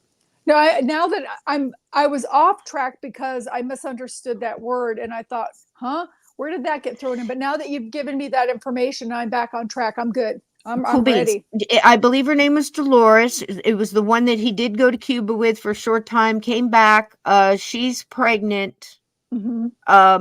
Not really sure how he felt about that at the time. I don't know where they're getting that whole thing from. It doesn't fit the personality. Maybe who, I don't know. Who am I? But later on, I've got some information that might go along with that, but we'll save that for the end. Okay. But I'm going to see if I can share my screen here because I had a little bit on. I wanted everybody to hear this author. Played a little bit last night. There is a podcast, y'all, and you've heard me speak of it before. It is called Most Notorious. If you like true crime, or if you are any part of Minnesota, there's some great podcasts out there that Eric Rivenis does. This is one of them. It's called Most Notorious, and this is Tim Mahoney, and it's a little excerpt from that, talking about the O'Connor method and why St. Paul, and how that was kind of like the downfall of what happened next to what's left here of the Barker Karpis gang. Are you ready, Lynn? I'm ready. I hope this works. Tell me if you can hear it, baby. He said, Okay. "Oh, this Chris." Yes, I can hear it. And I just said, "Yeah, sure." I love that. I love his laugh. I love his Probably laugh. about 5 or 6 years later, I stumbled into an article or two that went through the newspaper and referred to the history, and I began to get interested. But what really flipped my switch was when I read an article in the St. Paul Pioneer Press about the anniversary of the Ham kidnapping.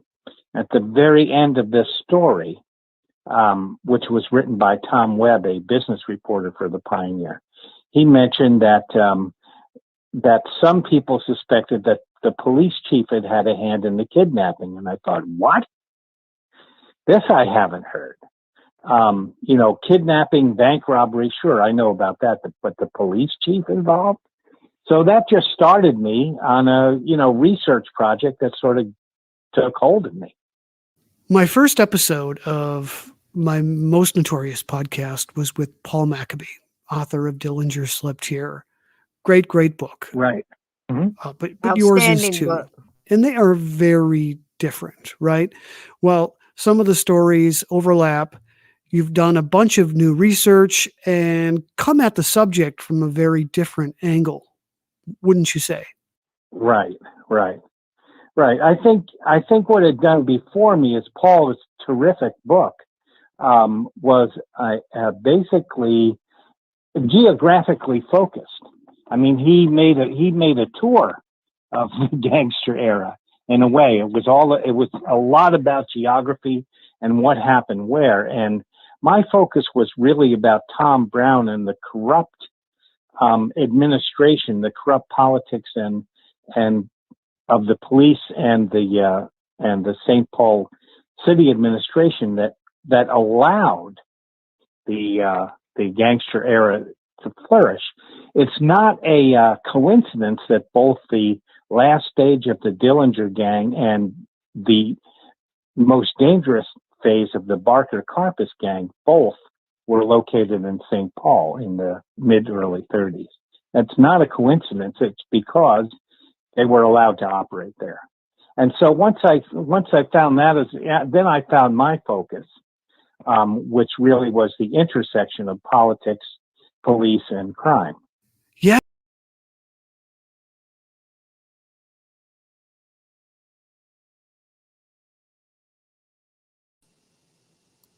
There we go, mute.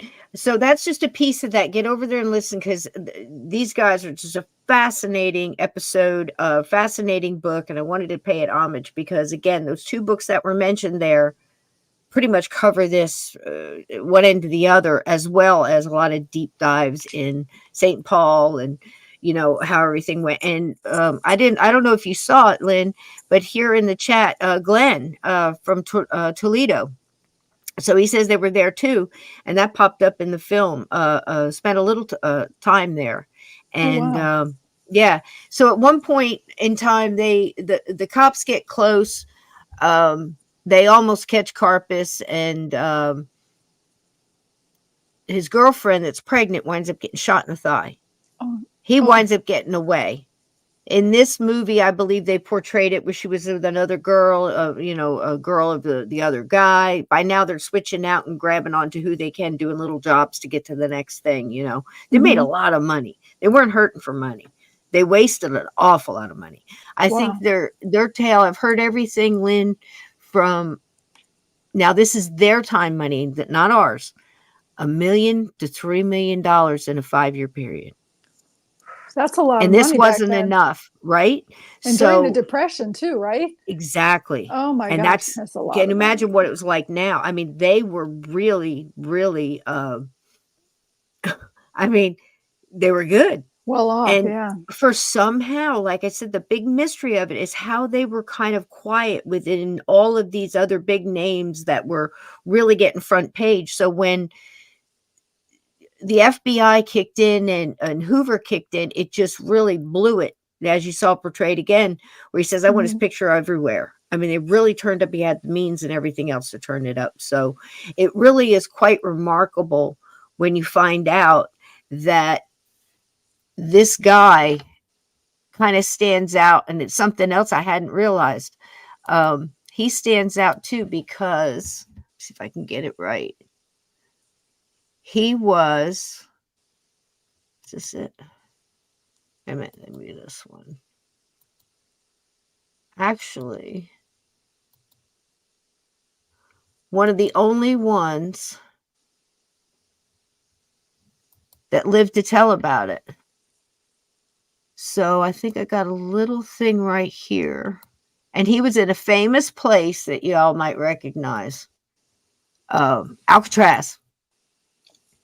He was in Alcatraz. They caught him, as I said, with the necktie, instead of cuffs.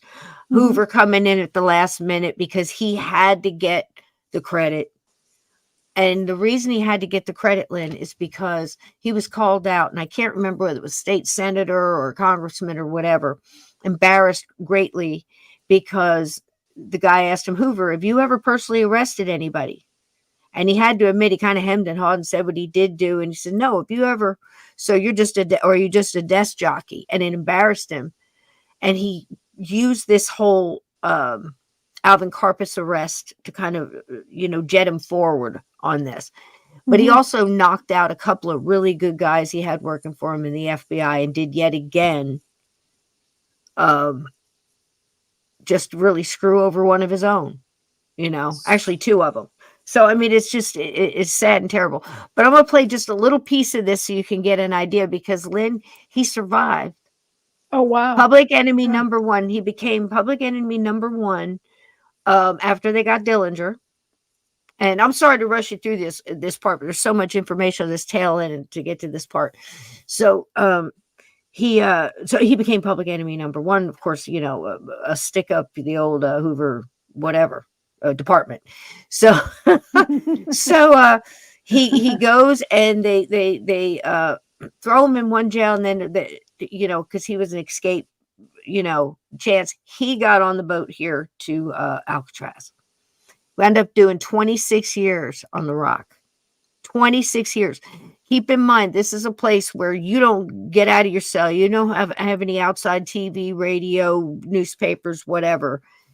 And it was one of the few things describing that, Lynn, as I saw micro expressions on his face that got to him. It was like they were being treated like dogs. This is unnecessary.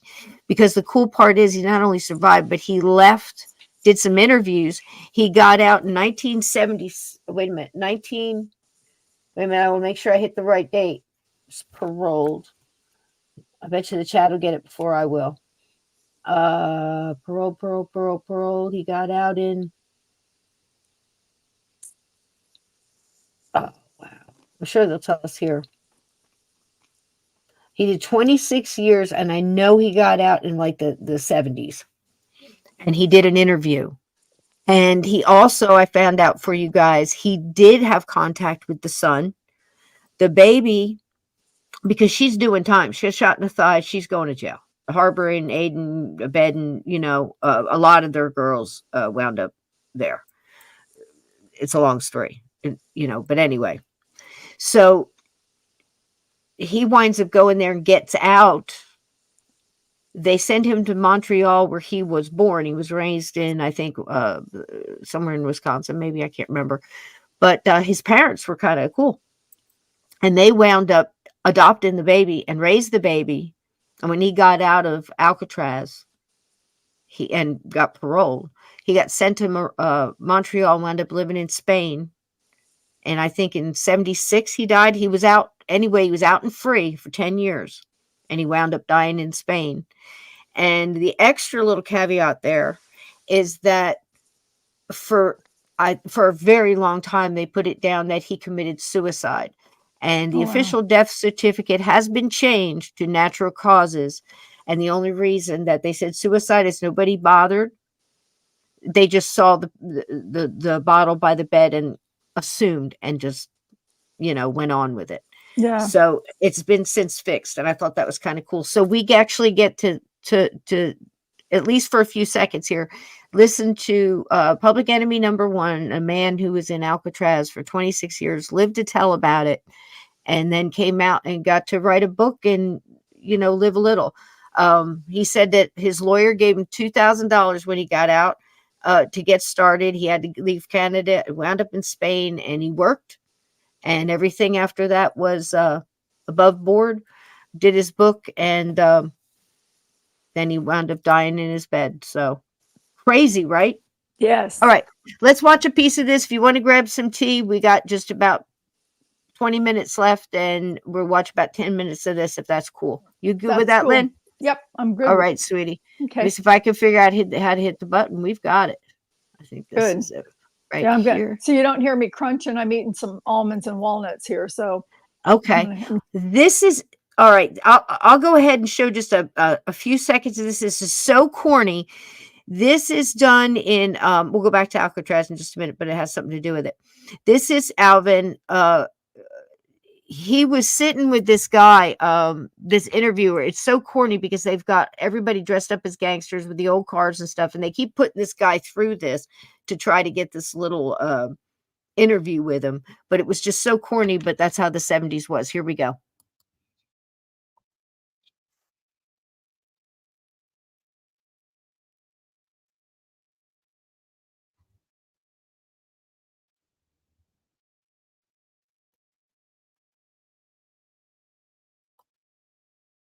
Oh, I'm on the wrong one. Hold on.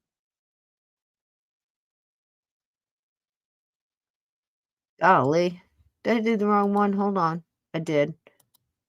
All right. Hang on.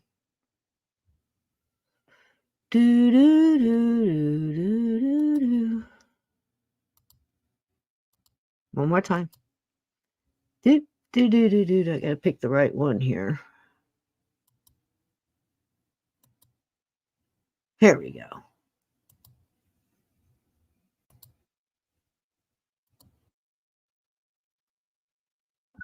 Ta-da!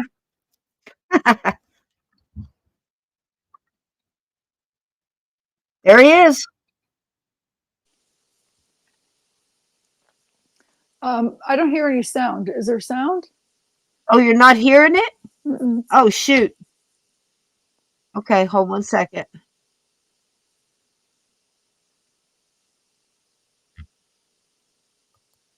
Okay, hold on. Maybe I've got the wrong thing here. Hold 1 second.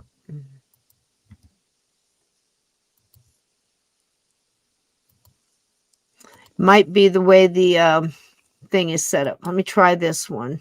See if you get anything from that. This is the same thing. Do you hear that one?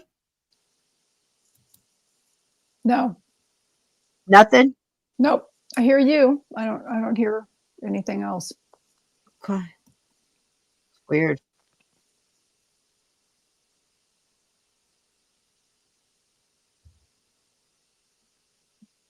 Shoot.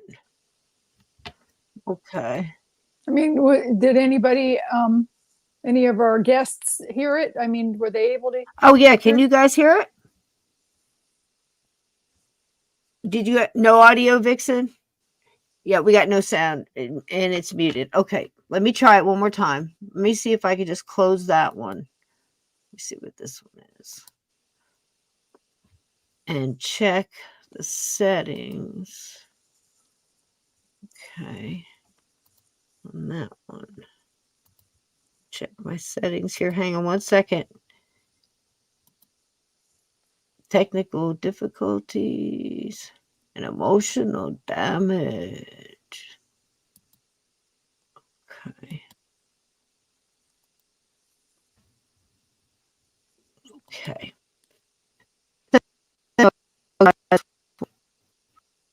What? So, you're breaking up really bad. am I? Yeah. We're having a storm. Did you hear that? There. No, I can hear you. I can hear you. You can hear me now? It's good now, yeah. All right. We kind of have all kinds of windstorms and stuff going on. I'm going to try this last one to see. But anyway, that was him, guys, if you saw his picture. But I'll try for you again. Let me see if I can get this one to work.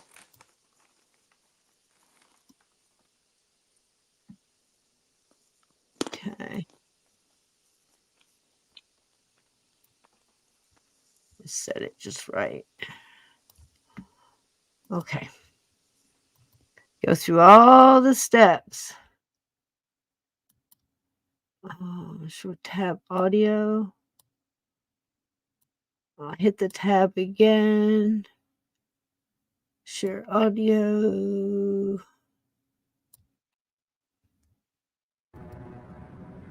As it happened, Ma Barker knew a con man, and his name was Deffy Farmer. And when they were on the run, they went to Deffy Farmer in Joplin, and he said, That's good. "You guys want to be bank robbers?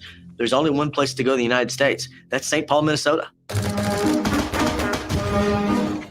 Part of the 1930s Midwest crime wave was cities that were considered safe for gangsters.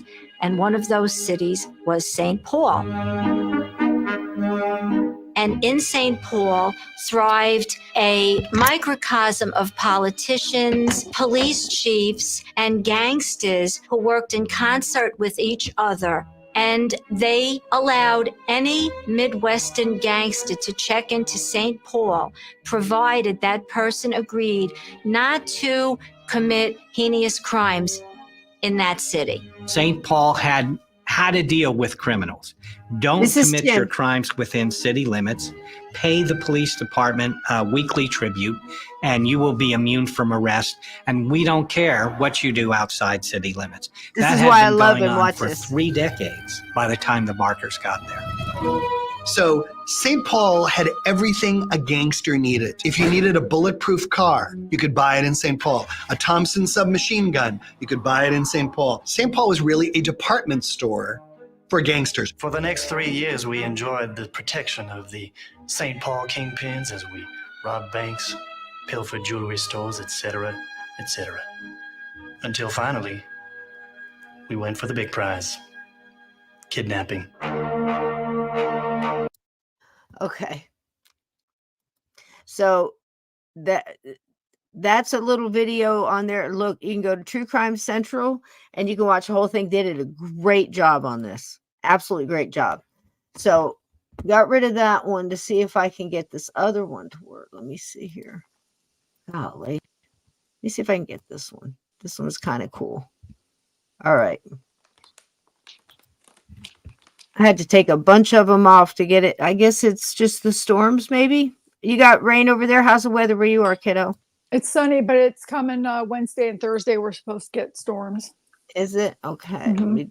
It's windy, though. It is windy. Yeah. Big winds coming. Honey, I think it's a storm coming. All right, let's try this one. Can you hear it?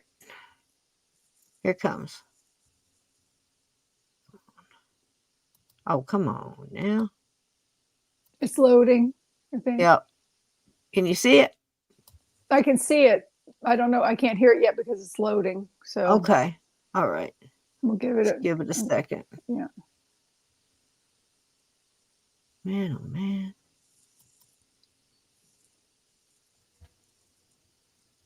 The only guy that ever made Yeah, I can hear it. that you might say made Awesome. it was a kid by the name of Scott. he got over out of there in the evening, right after supper time in the fog, and he was very fortunate in this respect. He didn't go out through the gate, but he got under the bridge, and you may know about this, what they call dead man's current there, that comes back alongside of the shore.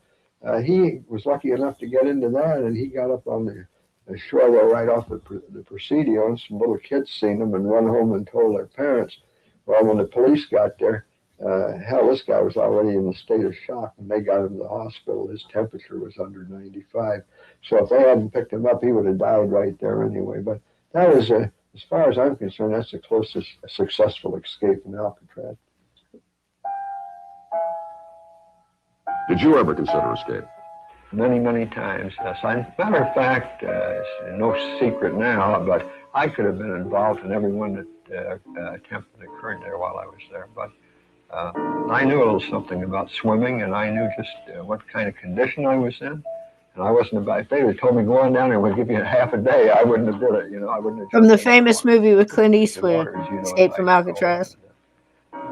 I couldn't have made it over there. He said, He was invited, but he went. Mr. Karpis, tell me, during that tough, endless, dreary 33 years, did you ever expect the good life you have now? I hadn't the slightest idea it would be anything like this. As a matter of fact, when I wake up in the morning, I kind of, you might say, count my blessings in this matter and wonder, is it really happening? You know, because it's been fantastic, the treatment I've been afforded here in Montreal by everyone I've came in contact with. On the night of May 1st, 1946, there was high tension on Alcatraz.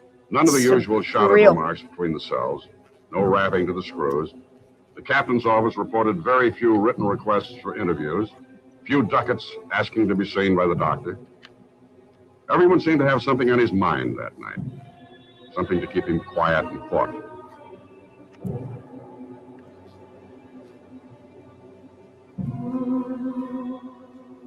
A little after noon on the 2nd, with all work crews at their jobs, convict Marvin Hubbard eyed the clock. It was time. A few minutes later, the incident that sparked the beginning of the end for Alcatraz got underway. Hubbard slipped a butcher knife up the sleeve of his denim shirt, stepped into the main drag between the two southern cell blocks, the cons called it Broadway, and approached Officer W.H. Miller. Bernard Paul Coy, a Kentucky bank robber, and a teenage Choctaw gunzel named Clarence Carnes joined Hubbard there from the recesses of C Block. Almost silently, they decked Miller. They were immediately joined by Joseph Paul Kretzer, just out of the hole after a 90-day stint for assault. Together, the foursome awaited Bert Birch, the gun gallery guard, patrolling the cell blocks from a narrow shelf some 12 feet above them. For weeks, maybe months, they'd timed his movements to the second when he'd arrived. They needed Birch. He carried a 30-06 Springfield, a holstered .45 revolver, and a gas billy. Furthermore, he had access to the door to D Block, and through D Block was the road to Liberty. They needed Birch. There was 2 floors to the gun gallery, the West Gun Gallery, and Coy, who had made a bar spreader out of some toilet fittings, climbed up to the top. Imagine. Where the bars arced over from the outer wall of the gun gallery to the main wall of the cell block. This was the weakest spot in the bars, and he placed the bar spreader between the bars, which were about 6 to 8 inches apart, and spread them until he could get his head through and then his shoulders, and finally he was in the West Gun Gallery. It was just that simple. Wow. Well, there it is, a little taste of Alcatraz. So this guy did 26 years there. And again, like I said, when he got out, he had been writing his book. He had help, I guess, ghostwriter, right? And help clean it up, whatever, his memoirs. And some who've read them, I have not. I've seen parts of them. Say he was really narcissistic about things or whatever. And he says, you know, they've asked him later and he goes, I just explained the way it happened. And of course, through his eyes, I guess that's part of it. But still, the thing is, he was public enemy number 1. He knew these people. He ran with them. He was part of the killings. You know, he lived to tell about it. And I think that's the draw there. you know.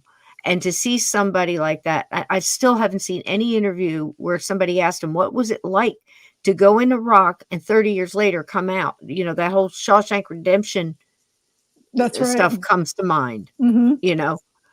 I mean, and now we've got what, telephones and this and that, and, you know, just name the things, how much different, Mm-hmm. you know.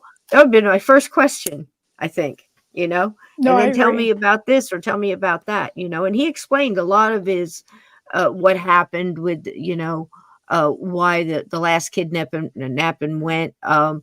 He kind of laughed at, you know, breaking the rules there, and they just thought they were above and just moving on. And a lot of it was luck, I guess, but I think too he was pretty smart. So, you know, and I think people that are like that they're kind of almost autistic to where they're just a genius at one thing, and that was the thing for whatever reason his mind was molded into. I mean, he admits it, you know, 8, 9, 10 years old. He's selling newspapers, but he's selling them in like the brothels and things in the dark. He said in the darker shadows of the town. And they asked him, well, how did that make you feel? You know, being 10 years old, he goes, I felt great. My pockets were full of money. I had more money than any kid on the, you know, in the town. You know, of course I loved it. And he just kept going, you know. Wow. Yeah. I don't know. Says a lot for after school specials and after school programs and stuff. And, you know, if they weren't so darn corrupt, you know, you could send your kid to a boys club now. I wouldn't dare. It's like now, if I had kids now, I would wrap them in bubble wrap and carry them on my back 24/7. If I had a kid, I would. No, you think I'm kidding? No, I'm not. I'm dealing with a 15-year-old right in the Oh my gosh, time frame. So little heavier to carry around on your back, there, girl. Yeah, I'm just lucky she's a really good kid. So let's just Yeah. hope that nobody screws it up for him. So Oh yeah, that's true. All right, last little snippet here. I'll let Alvin here take us out if I can get it to play. But I thought this was pretty good. Promoted to U.S. Public Enemy The number one one. I've got. Here we Following go. the capture of John Dillinger. It's crazy. It wasn't until May of 1936 that Karpis was finally arrested. News reports of the time say Hoover did the job personally. It's rumored or reported that J. Edgar Hoover. Any truth in that? Is there any truth in that? You would better ask Mr. Hoover. You have no grudges? Grudges? With whom? Grudges against J. Edgar Hoover. Well, I never did have.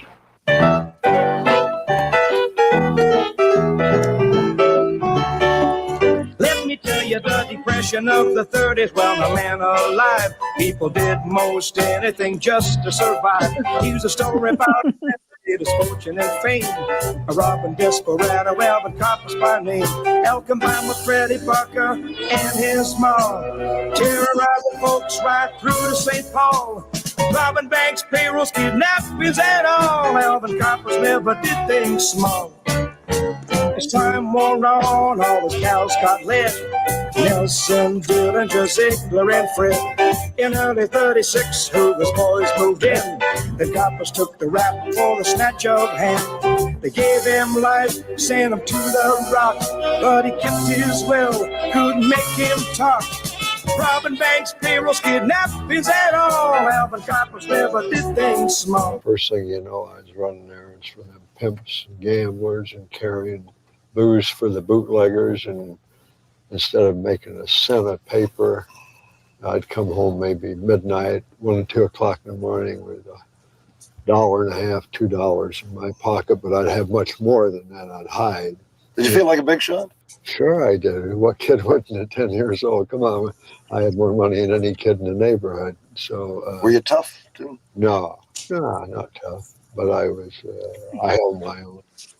I used to steal. Sure, I'd on the way home, like if I seen something in a store window. Don't forget they didn't have squad cars or anything like that in those days.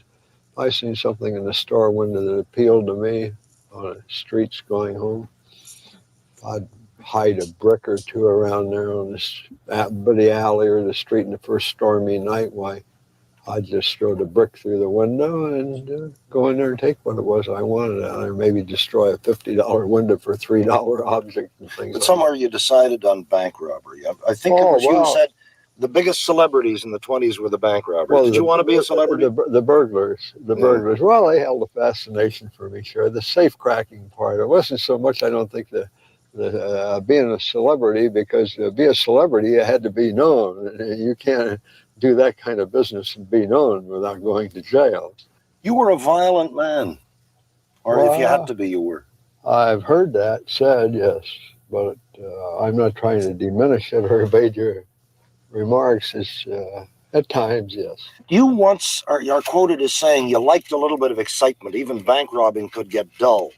Yes, but is there any possibility you went into that knowing it would be exciting? We knew it wasn't going to be dull there. December 1932, we robbed a bank in Minneapolis. And again, we knew the guy had hit the button, an alarm. Well, we already had a guy outside with a machine gun standing by a mailbox. This was a building like this, where, kind of a triangle building on the corner. Well, when the squad car rolled up there, by then another fellow went out and got a machine gun out of the car to help. And when this squad car came up there, it was about 18 below, 20 below zero, and you couldn't see how many cops were in the car or anything. So these guys just automatically opened up. And we could hear the other squad cars coming with the sirens blowing and so forth. And so these two cops never got a chance to do any shooting. We didn't know there was 2 or 4 or 5 or what.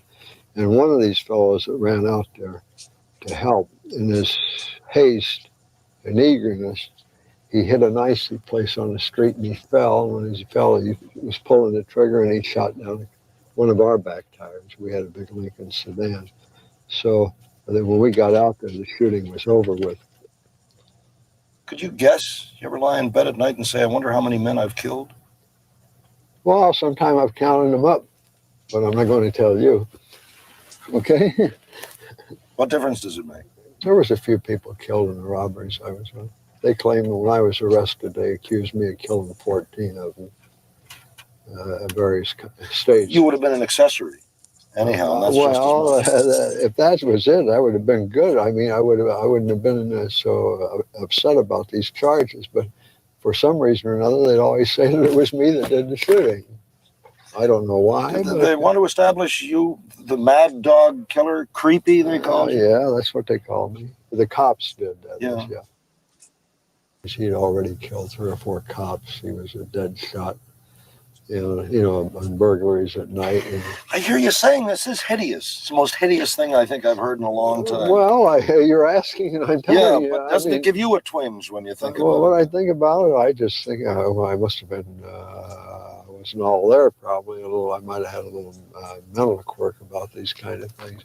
But as far as the killing and stuff, if Larry was to say, well, gee, it was too bad and this and that, I don't have the slightest thoughts like that about this thing, and I don't know why. Perhaps maybe I should, because most people seem to think that I should have, but maybe my makeup isn't like that. Does it matter to you at all what I think of you? It would bother me not as an interviewer. I could give a damn less what you thought. Al, you said that Ma Barker was just an old-fashioned Ozark homebody. Now, everybody thought she was the brains of the Barker gang, the brains of the Karpis Barker gang, carried a machine gun. Tell me about her. Well, the matter of fact is no one ever heard of her until after she had been slaughtered by the FBI down in Florida down in 1935. And then they built her up over the years gradually as a monster. The truth of the matter was she's an old religious, one of those holy roller religious type from the Ozarks. She never read newspapers. The only thing she listened to on the radio was hillbilly program, and her greatest pastime was working jigsaw puzzles.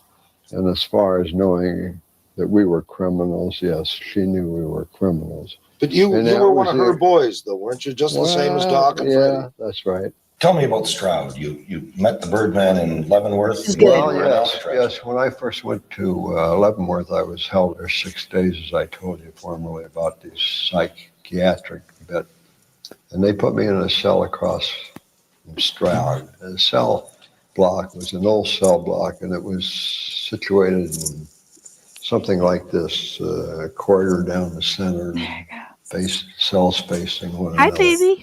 Well, there was a fella in the cell across from me, and the lights had to be on 24 hours a day in these cells, mesh screen over the barred doors.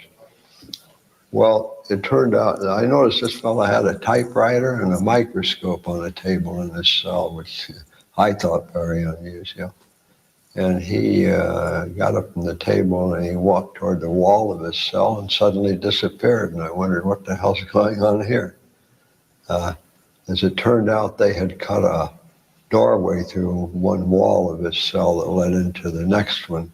And that is where it turned out he kept his canaries. Let me talk about Hoover finally, because that's probably the guy that's... Isn't that something? Wow. Well, there you go. I mean, when you ever got to talk to or hear interviewed Public Enemy #1 from the 30s? I mean, it's mind-blowing. It is mind-blowing. So what are your thoughts on him? I mean, there's your psychopath. Yeah, he seems like just a regular guy. Well, cordial. Yeah, like I mean, you would never guess. You know what I'm saying? You would never guess that he was that. Almost 30 years locked up in a little cell in a place like the Rock, that would have its effect. But still, I believe that he was like that for a lot of it, but probably more matter of fact and a little bit more, matter of fact and toughness to him, of course, with youth. But but he doesn't seem to have any remorse either for what he did. Well, there's your psychopath.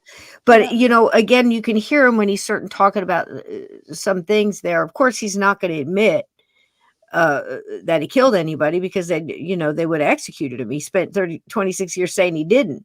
They couldn't pin it on him. So who would?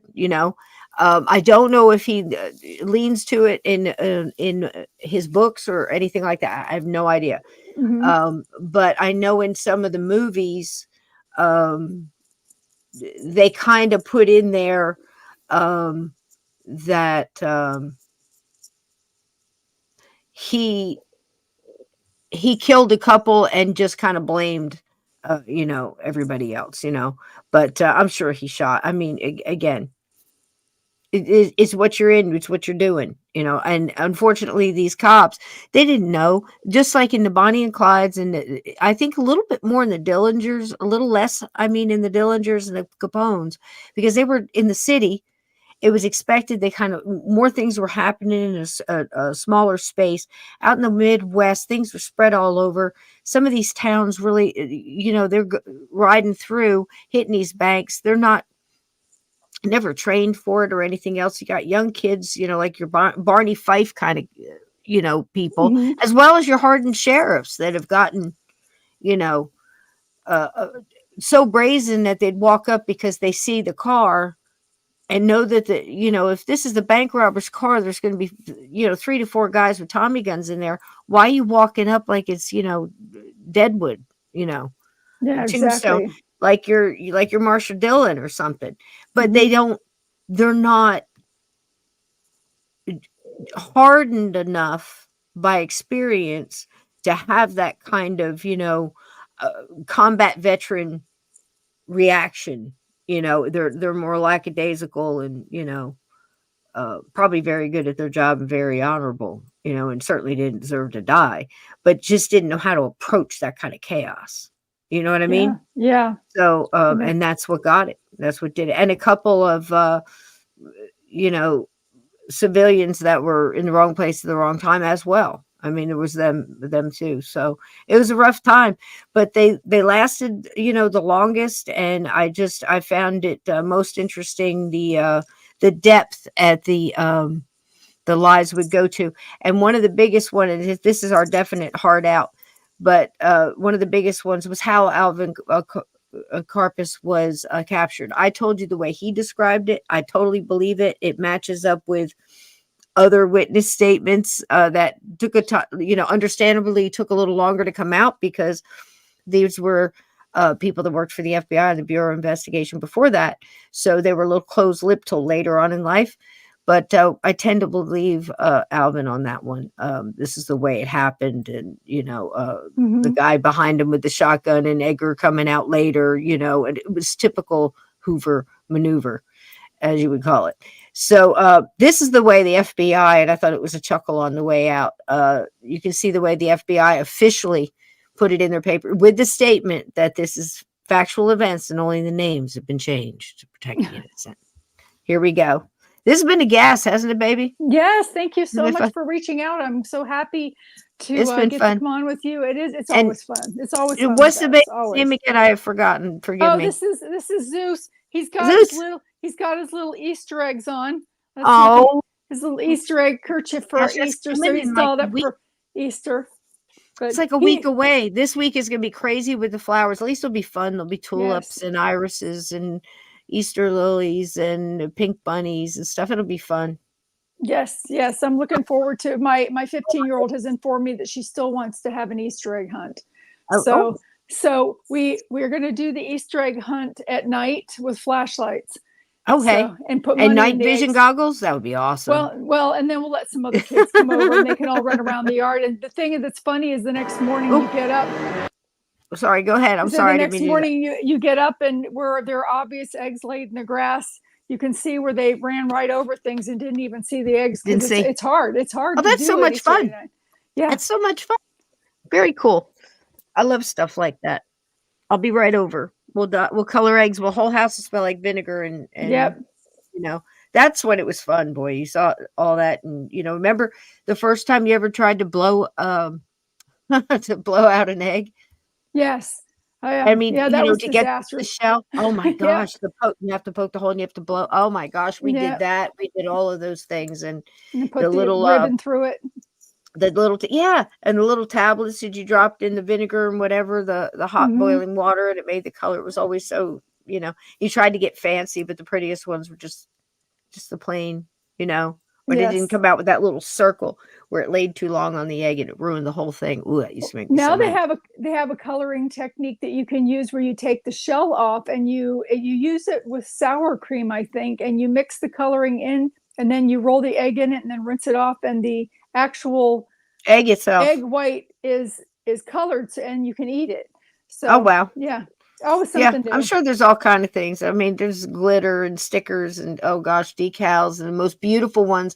I had one. I don't know if you guys remember. Somebody in here is gonna. It's called the sugar egg, and it's got the diorama. And here's a thing again, that word again, like the shadow box. But you look inside the egg. The whole egg is sugar, and this is a talent. I don't know where it comes from. Probably Switzerland or something like that. Or it's a tradition. But you look inside and there's a little scene inside, and the whole scene is candy as well. Now they make some jerky knockoffs with all these little prints and stuff and cardboard pieces and stuff. But the real ones were all done out of confection. I remember. Yeah. You can't find those anymore. Yeah. They were just amazing artists, that and all of the different traditions and the cultures through eggs from, Russia and Poland. I had a friend who did the, I forget the name of it, but you do it with ink, and it's almost like batiking. You do it with adding color and then wax and then color and wax until it, it all just makes this pattern. She did that, and the most amazing stuff. But wow.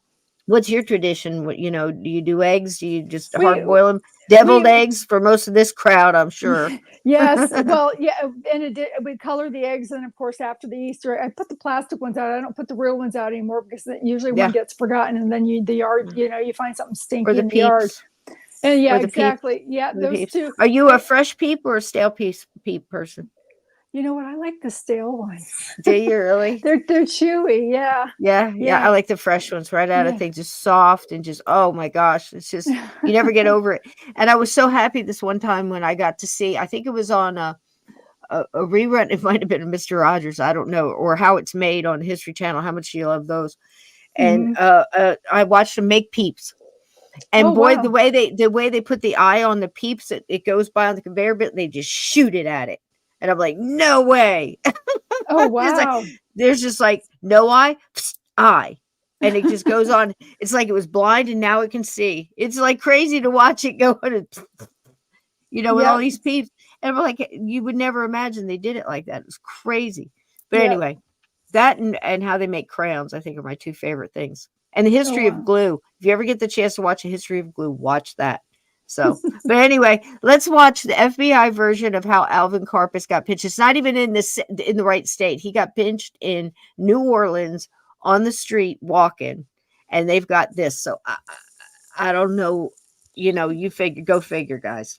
Here we go. Maybe yes.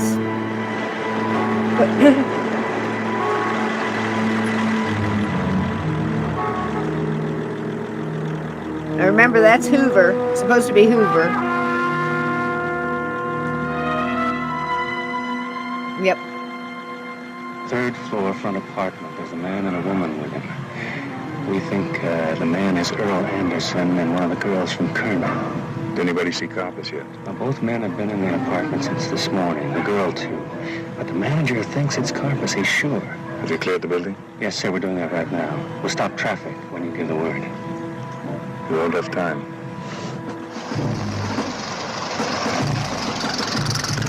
Yeah. Oh, wow. Very cool. Passed right by this window, he did. Oh, General Lee himself. They want 800 for passports alone. Well, if we gotta pay it, we gotta pay it. Need to make a move. Before they stop the car, squeeze them against the curb.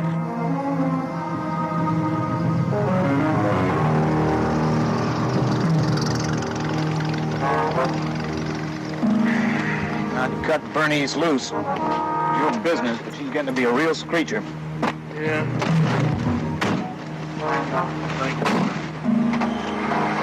Screecher.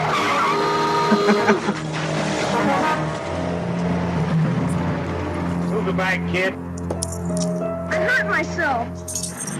Let's start down. Wait until the boy's out of the way. Had to get that little bit of hero talk in there. Hey, now move that bag. Hold your horses, will ya?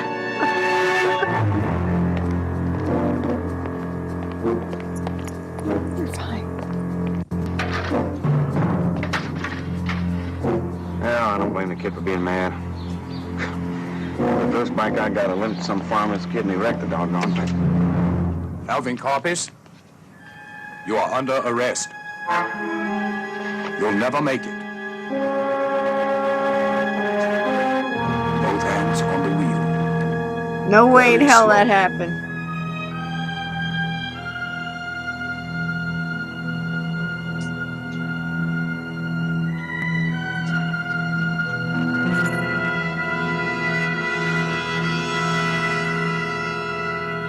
That final look back, you bettered me, man. You bettered me.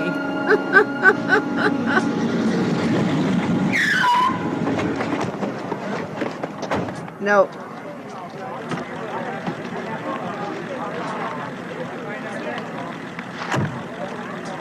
Coming on a busy day?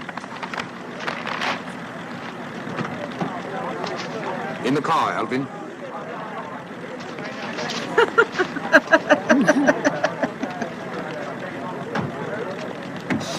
Oh my God.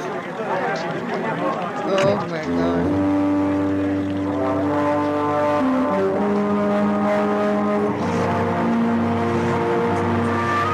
With the arrest of Alvin Karpis, the era of the marauding bank robbers came to an end. There would be a total of 32 convictions before the files were closed on the Karpis case. 8 of those involved in the kidnappings and bank robberies received life terms. 3 other gang members were killed resisting arrest. There he goes, off to Alcatraz. Isn't that something? That's the beginning of his 26 years behind bars. I wonder if it was worth it, Lynn. What do you think? 26 years, right? I doubt it. Could you imagine being there for 26 years? I mean, even 5 years. I cannot. 26 years. I mean, and you've got no newspapers, no radio, no, you know, and from what I understand, Alcatraz stayed pretty locked down like that the whole time until it shut down. Wow. He Yeah, said I can't imagine. He had nothing to, like a thing to move to, or a goalpost, But the only thing he did have is that he kept hearing that it was going to shut down. It was going to shut down, and then something would happen, and it wouldn't. And then, it's like you get, to get out of there. But, again, he did what he did, and he deserved to be there. And he's like, he didn't get, life. But then I watch old, it's so crazy because, you look for the justice. But I watch old unsolved mysteries that are so old at this point, like me. And I'm watching the crime, how like they what's it called? Reenactment. They put it up there and they're so good at it. You hear all this thing and you're like, you want this guy, you want maybe you can help us solve a mystery, and you want this guy caught, and you're hoping that there's going to be an update at the end that says they caught him and they put him in jail. Well, sometimes you get lucky. But here lately, I've been watching some of the ones from the first couple of seasons, and it'll come on, and they did catch him, and he got life in prison. And then the next update will come in. It goes, yeah, he did 2.5 years, and he got out on parole. He got out in like such and such. So I'm watching it. I'm watching the crime. It's new to me, hoping they get him, and then watching what the reality of it really was. And I'm telling you, more times out of none, these people that did this horrific crime to whoever it was that they found in her apartment, and DNA changed things, and they got the dude, they wind up doing, they did their time and got out and they're on parole. But wait a minute, you just said he got life. How did that happen? Right, exactly. And how is this guy that did these things out in 2 years or 3 years and have been out 15 years? I'm watching this stuff is so old, happened in the 50s or 60s or whatever. But anyway, and you go, what's it all for? Maybe we should just go back to the old West or something and go, you know what? You steal a horse. Yeah. You're in trouble, son. Yeah, they'll shoot you. You know what I mean? Barney, get the rope. You know what I mean? It makes you wonder too. I know Alcatraz, if the jails were as bad then as they are now, you know what I mean? Where you end up being Bubba's squeaky toy, you know what I'm saying? Right. A lot of pocket holding going salad, on. A lot of pocket holding going on. Oh my gosh. Yeah. Right. That's a hard 26 years. Yes. I mean, Alcatraz was wasn't that one of the worst? That's what they prided themselves on. Yeah. It was a psychological, there was no, rehabilitation, school thing, physical, did not, no F's given, if you know what I mean. It was like, here you are, this is how you're going to be. And that's why he was kind of looking at it when he looked across the aisle there or whatever and saw the Birdman Alcatraz disappear behind a wall. He was like, what's that about? Well, that's where all the canaries were kept. And Birdman Alcatraz is one of the craziest people. Maybe we'll do a show on him one night. But anyway, I don't even like looking at his picture. Ooh, I get the chills. There's something going on there. But I tend to think that there's a lot of influence going on a lot of the prisoners. I've always said that there's a lot of people behind bars that were I think taken over and possessed. I agree. And stuff like that. I really do. Or they came in as hybrids. Yeah, something. It's so true. My friend, this has been a gas. I hope you had some fun. Thank you so much for coming in. I love the shirt. I got to get one of my own. I can't believe I don't have that style. It makes my look at Crispy, how good he looks. You guys look good. You can look good on Crispy. Crispy looks good on you, baby. So tell us again about your books. They're wonderful. Omnipresent. What happens next? Right now I'm looking for an editor. So if anybody knows an editor, According to Katie Turner, some dude's supposed to do it this time. So to me, it doesn't matter who shows up. I have a book that's been completed since last year. Okay. And my editor was a family member, and she went off and she had other things Hard to to do. get. And of course, my sister passed away, and it's just been chaos. So I have www.lynmonet.com. It's www.lynmonet.com is my website. I have 4 books out, 2 books of the Omnipresent series. I have Colors of Heaven, Beginnings Never End. I have The Gap, What Else Your Adolescent and Teen Needs to Know, which is interesting. I'm actively writing Omnipresent, No Place Like Home, which is all about elementals. Oh, wow. Wow. That's a whole interesting subject that, you hear about Bigfoot, you hear about cryptids, you hear about aliens, but you don't hear a lot about people talking about fairies. So, and they're equally in all of that realm as well. And and if Brian is still in the room, he actually helped identify mine in my house. He was one of the first people to do the remote viewing for me and told me the layout of my house and everything. And he was exact. And I even said to him at one point, because I'm sitting there in my nightgown, I'm like, you can't see me, can you? And of course it was funny because he wasn't looking, like that. But yeah, he's the real deal, people. If you need somebody for something like that, I understand that he's giving readings now and stuff like that too. So Brian's a shiznit. Brian's a shiznit. I mean, I'm so lucky to have friends like this. So listen, guys, the whole point of being here and meeting and everything like that, there's always something that we get together, and Lynn just, touched my heart so much. It was meant to be this way. It was meant to be this way. You're my again, sister. It was perfect.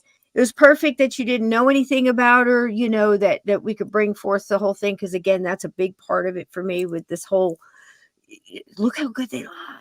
And why do people still believe it? It blows my mind. And, question everything, and don't blind trust in anybody to get you killed, No, you can't, not in this day and age. There are too many people playing catfish on single sites, and you've got all these scammers coming out every and it's so hard. I mean, they're changing. I literally watched a word last week mean one thing on Thursday night, and by Friday morning it meant something totally different. They changed the definition. Nowadays, not everybody's got, Encyclopedia Britannica or a Webster's Dictionary. Whatever. Everybody goes to Wikipedia, which is full of lies. I've known people that had professional pages on Wikipedia, tried to get it changed, and they fought them on it. And they're like, you have the details wrong. Story after story after story after story. Yet people still keep going to Wikipedia. I mean, you want to drop there and get a general idea and then go research something else on it. That's, and dig, and then research that and dig. I mean, that's how you research, because you can't just Wikipedia something. And to go in there and Google a definition and watch it change is they're changing history. This AI now has got, everybody's ethnic, whatever, all mixed up. And how cruel is that? Why do you want to wipe out a people? Well, everybody has a culture, everybody has a history, everybody has ancestors, and they're all important equally. That's true. Don't change it. Yeah, don't change it. But hang on to it. Part of the reptilian plan too. So it's I know. Don't you let them. Don't you let them. And I plan on meeting you this year. Everybody, I'm going to meet Cisco this year. That's a goal. I'm hoping to make it to the Gettysburg Bash. Gettysburg. This year. That'd be cool. Yeah. Did you get a table yet? Did you grab a table? Talk to Pamela Berry. Talk to the Berries on Facebook. Grab a table and sell your books. Autograph books. Do readings. Do, like for a couple hours a day. Don't do them all day long. It's so energy snatching, and you're going to need it. But, do that and, get your trip paid for. It's, meet great people. It's not the biggest one, and it's not the, the smallest. It's a wonderful one where the money goes to help wounded vets and terminally ill kids. Well, and the thing that's nice is a lot of people that I know are going. So, Yeah. Katie mentioned she's going. I'm not sure. I think Brian is mentioned that he might be going. Thank you, D-Rock. Thank you. There are a lot of people that, that I'd love to meet. So thank you, Bernice. I would make that drive.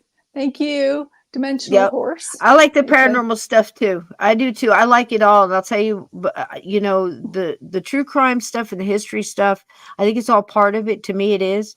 And it's also, you wonder why the Barkers are important to me.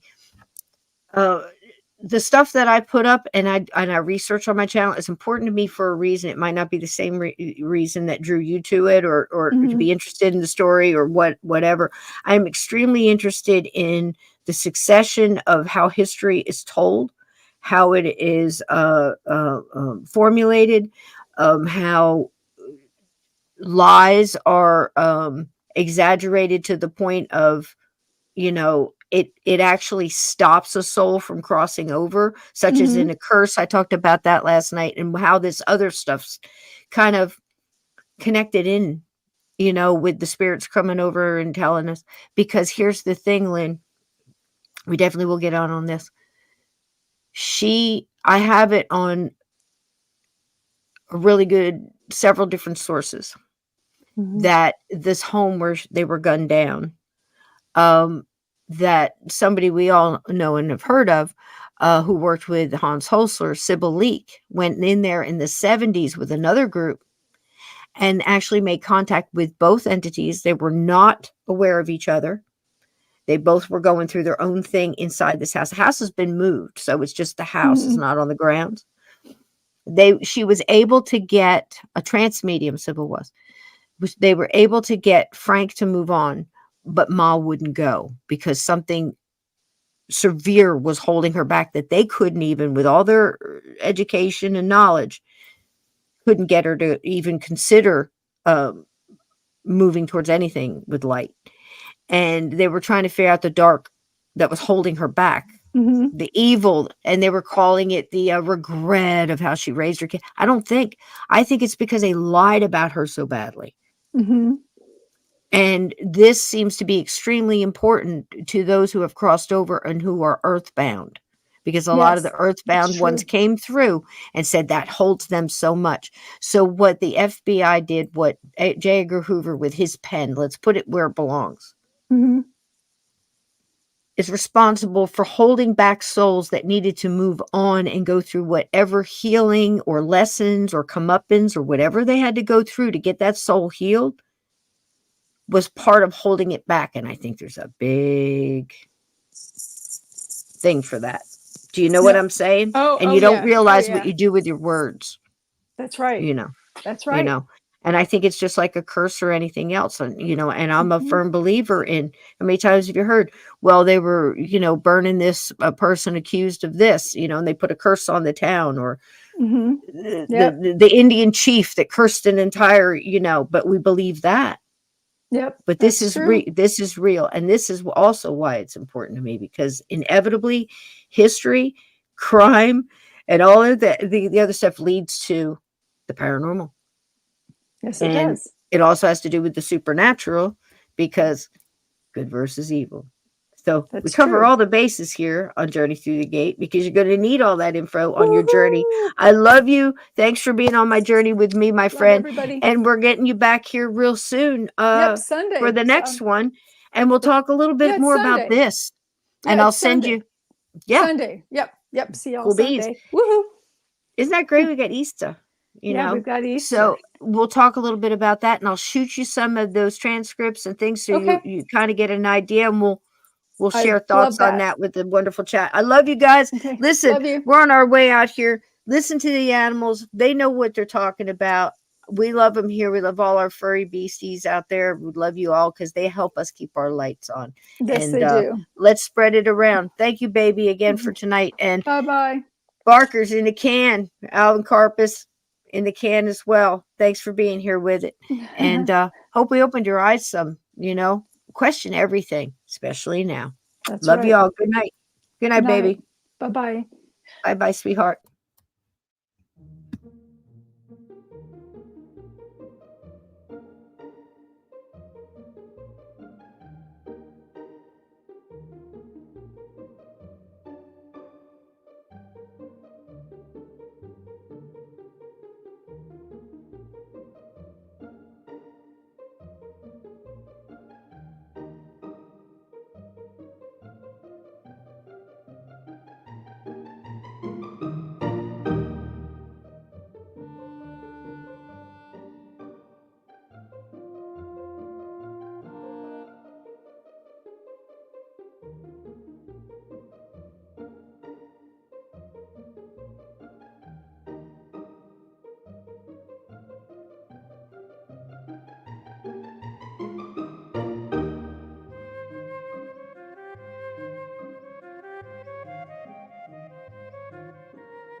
What do it or not?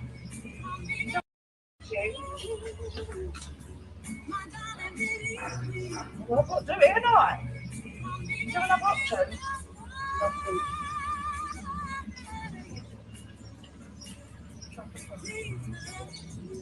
Look at Kate's pushing you. You're gonna have to be qualified somehow. You're gonna have to do it. Yeah. Ready? I can't stand on your back. I'm waiting to go next. Good. That's it.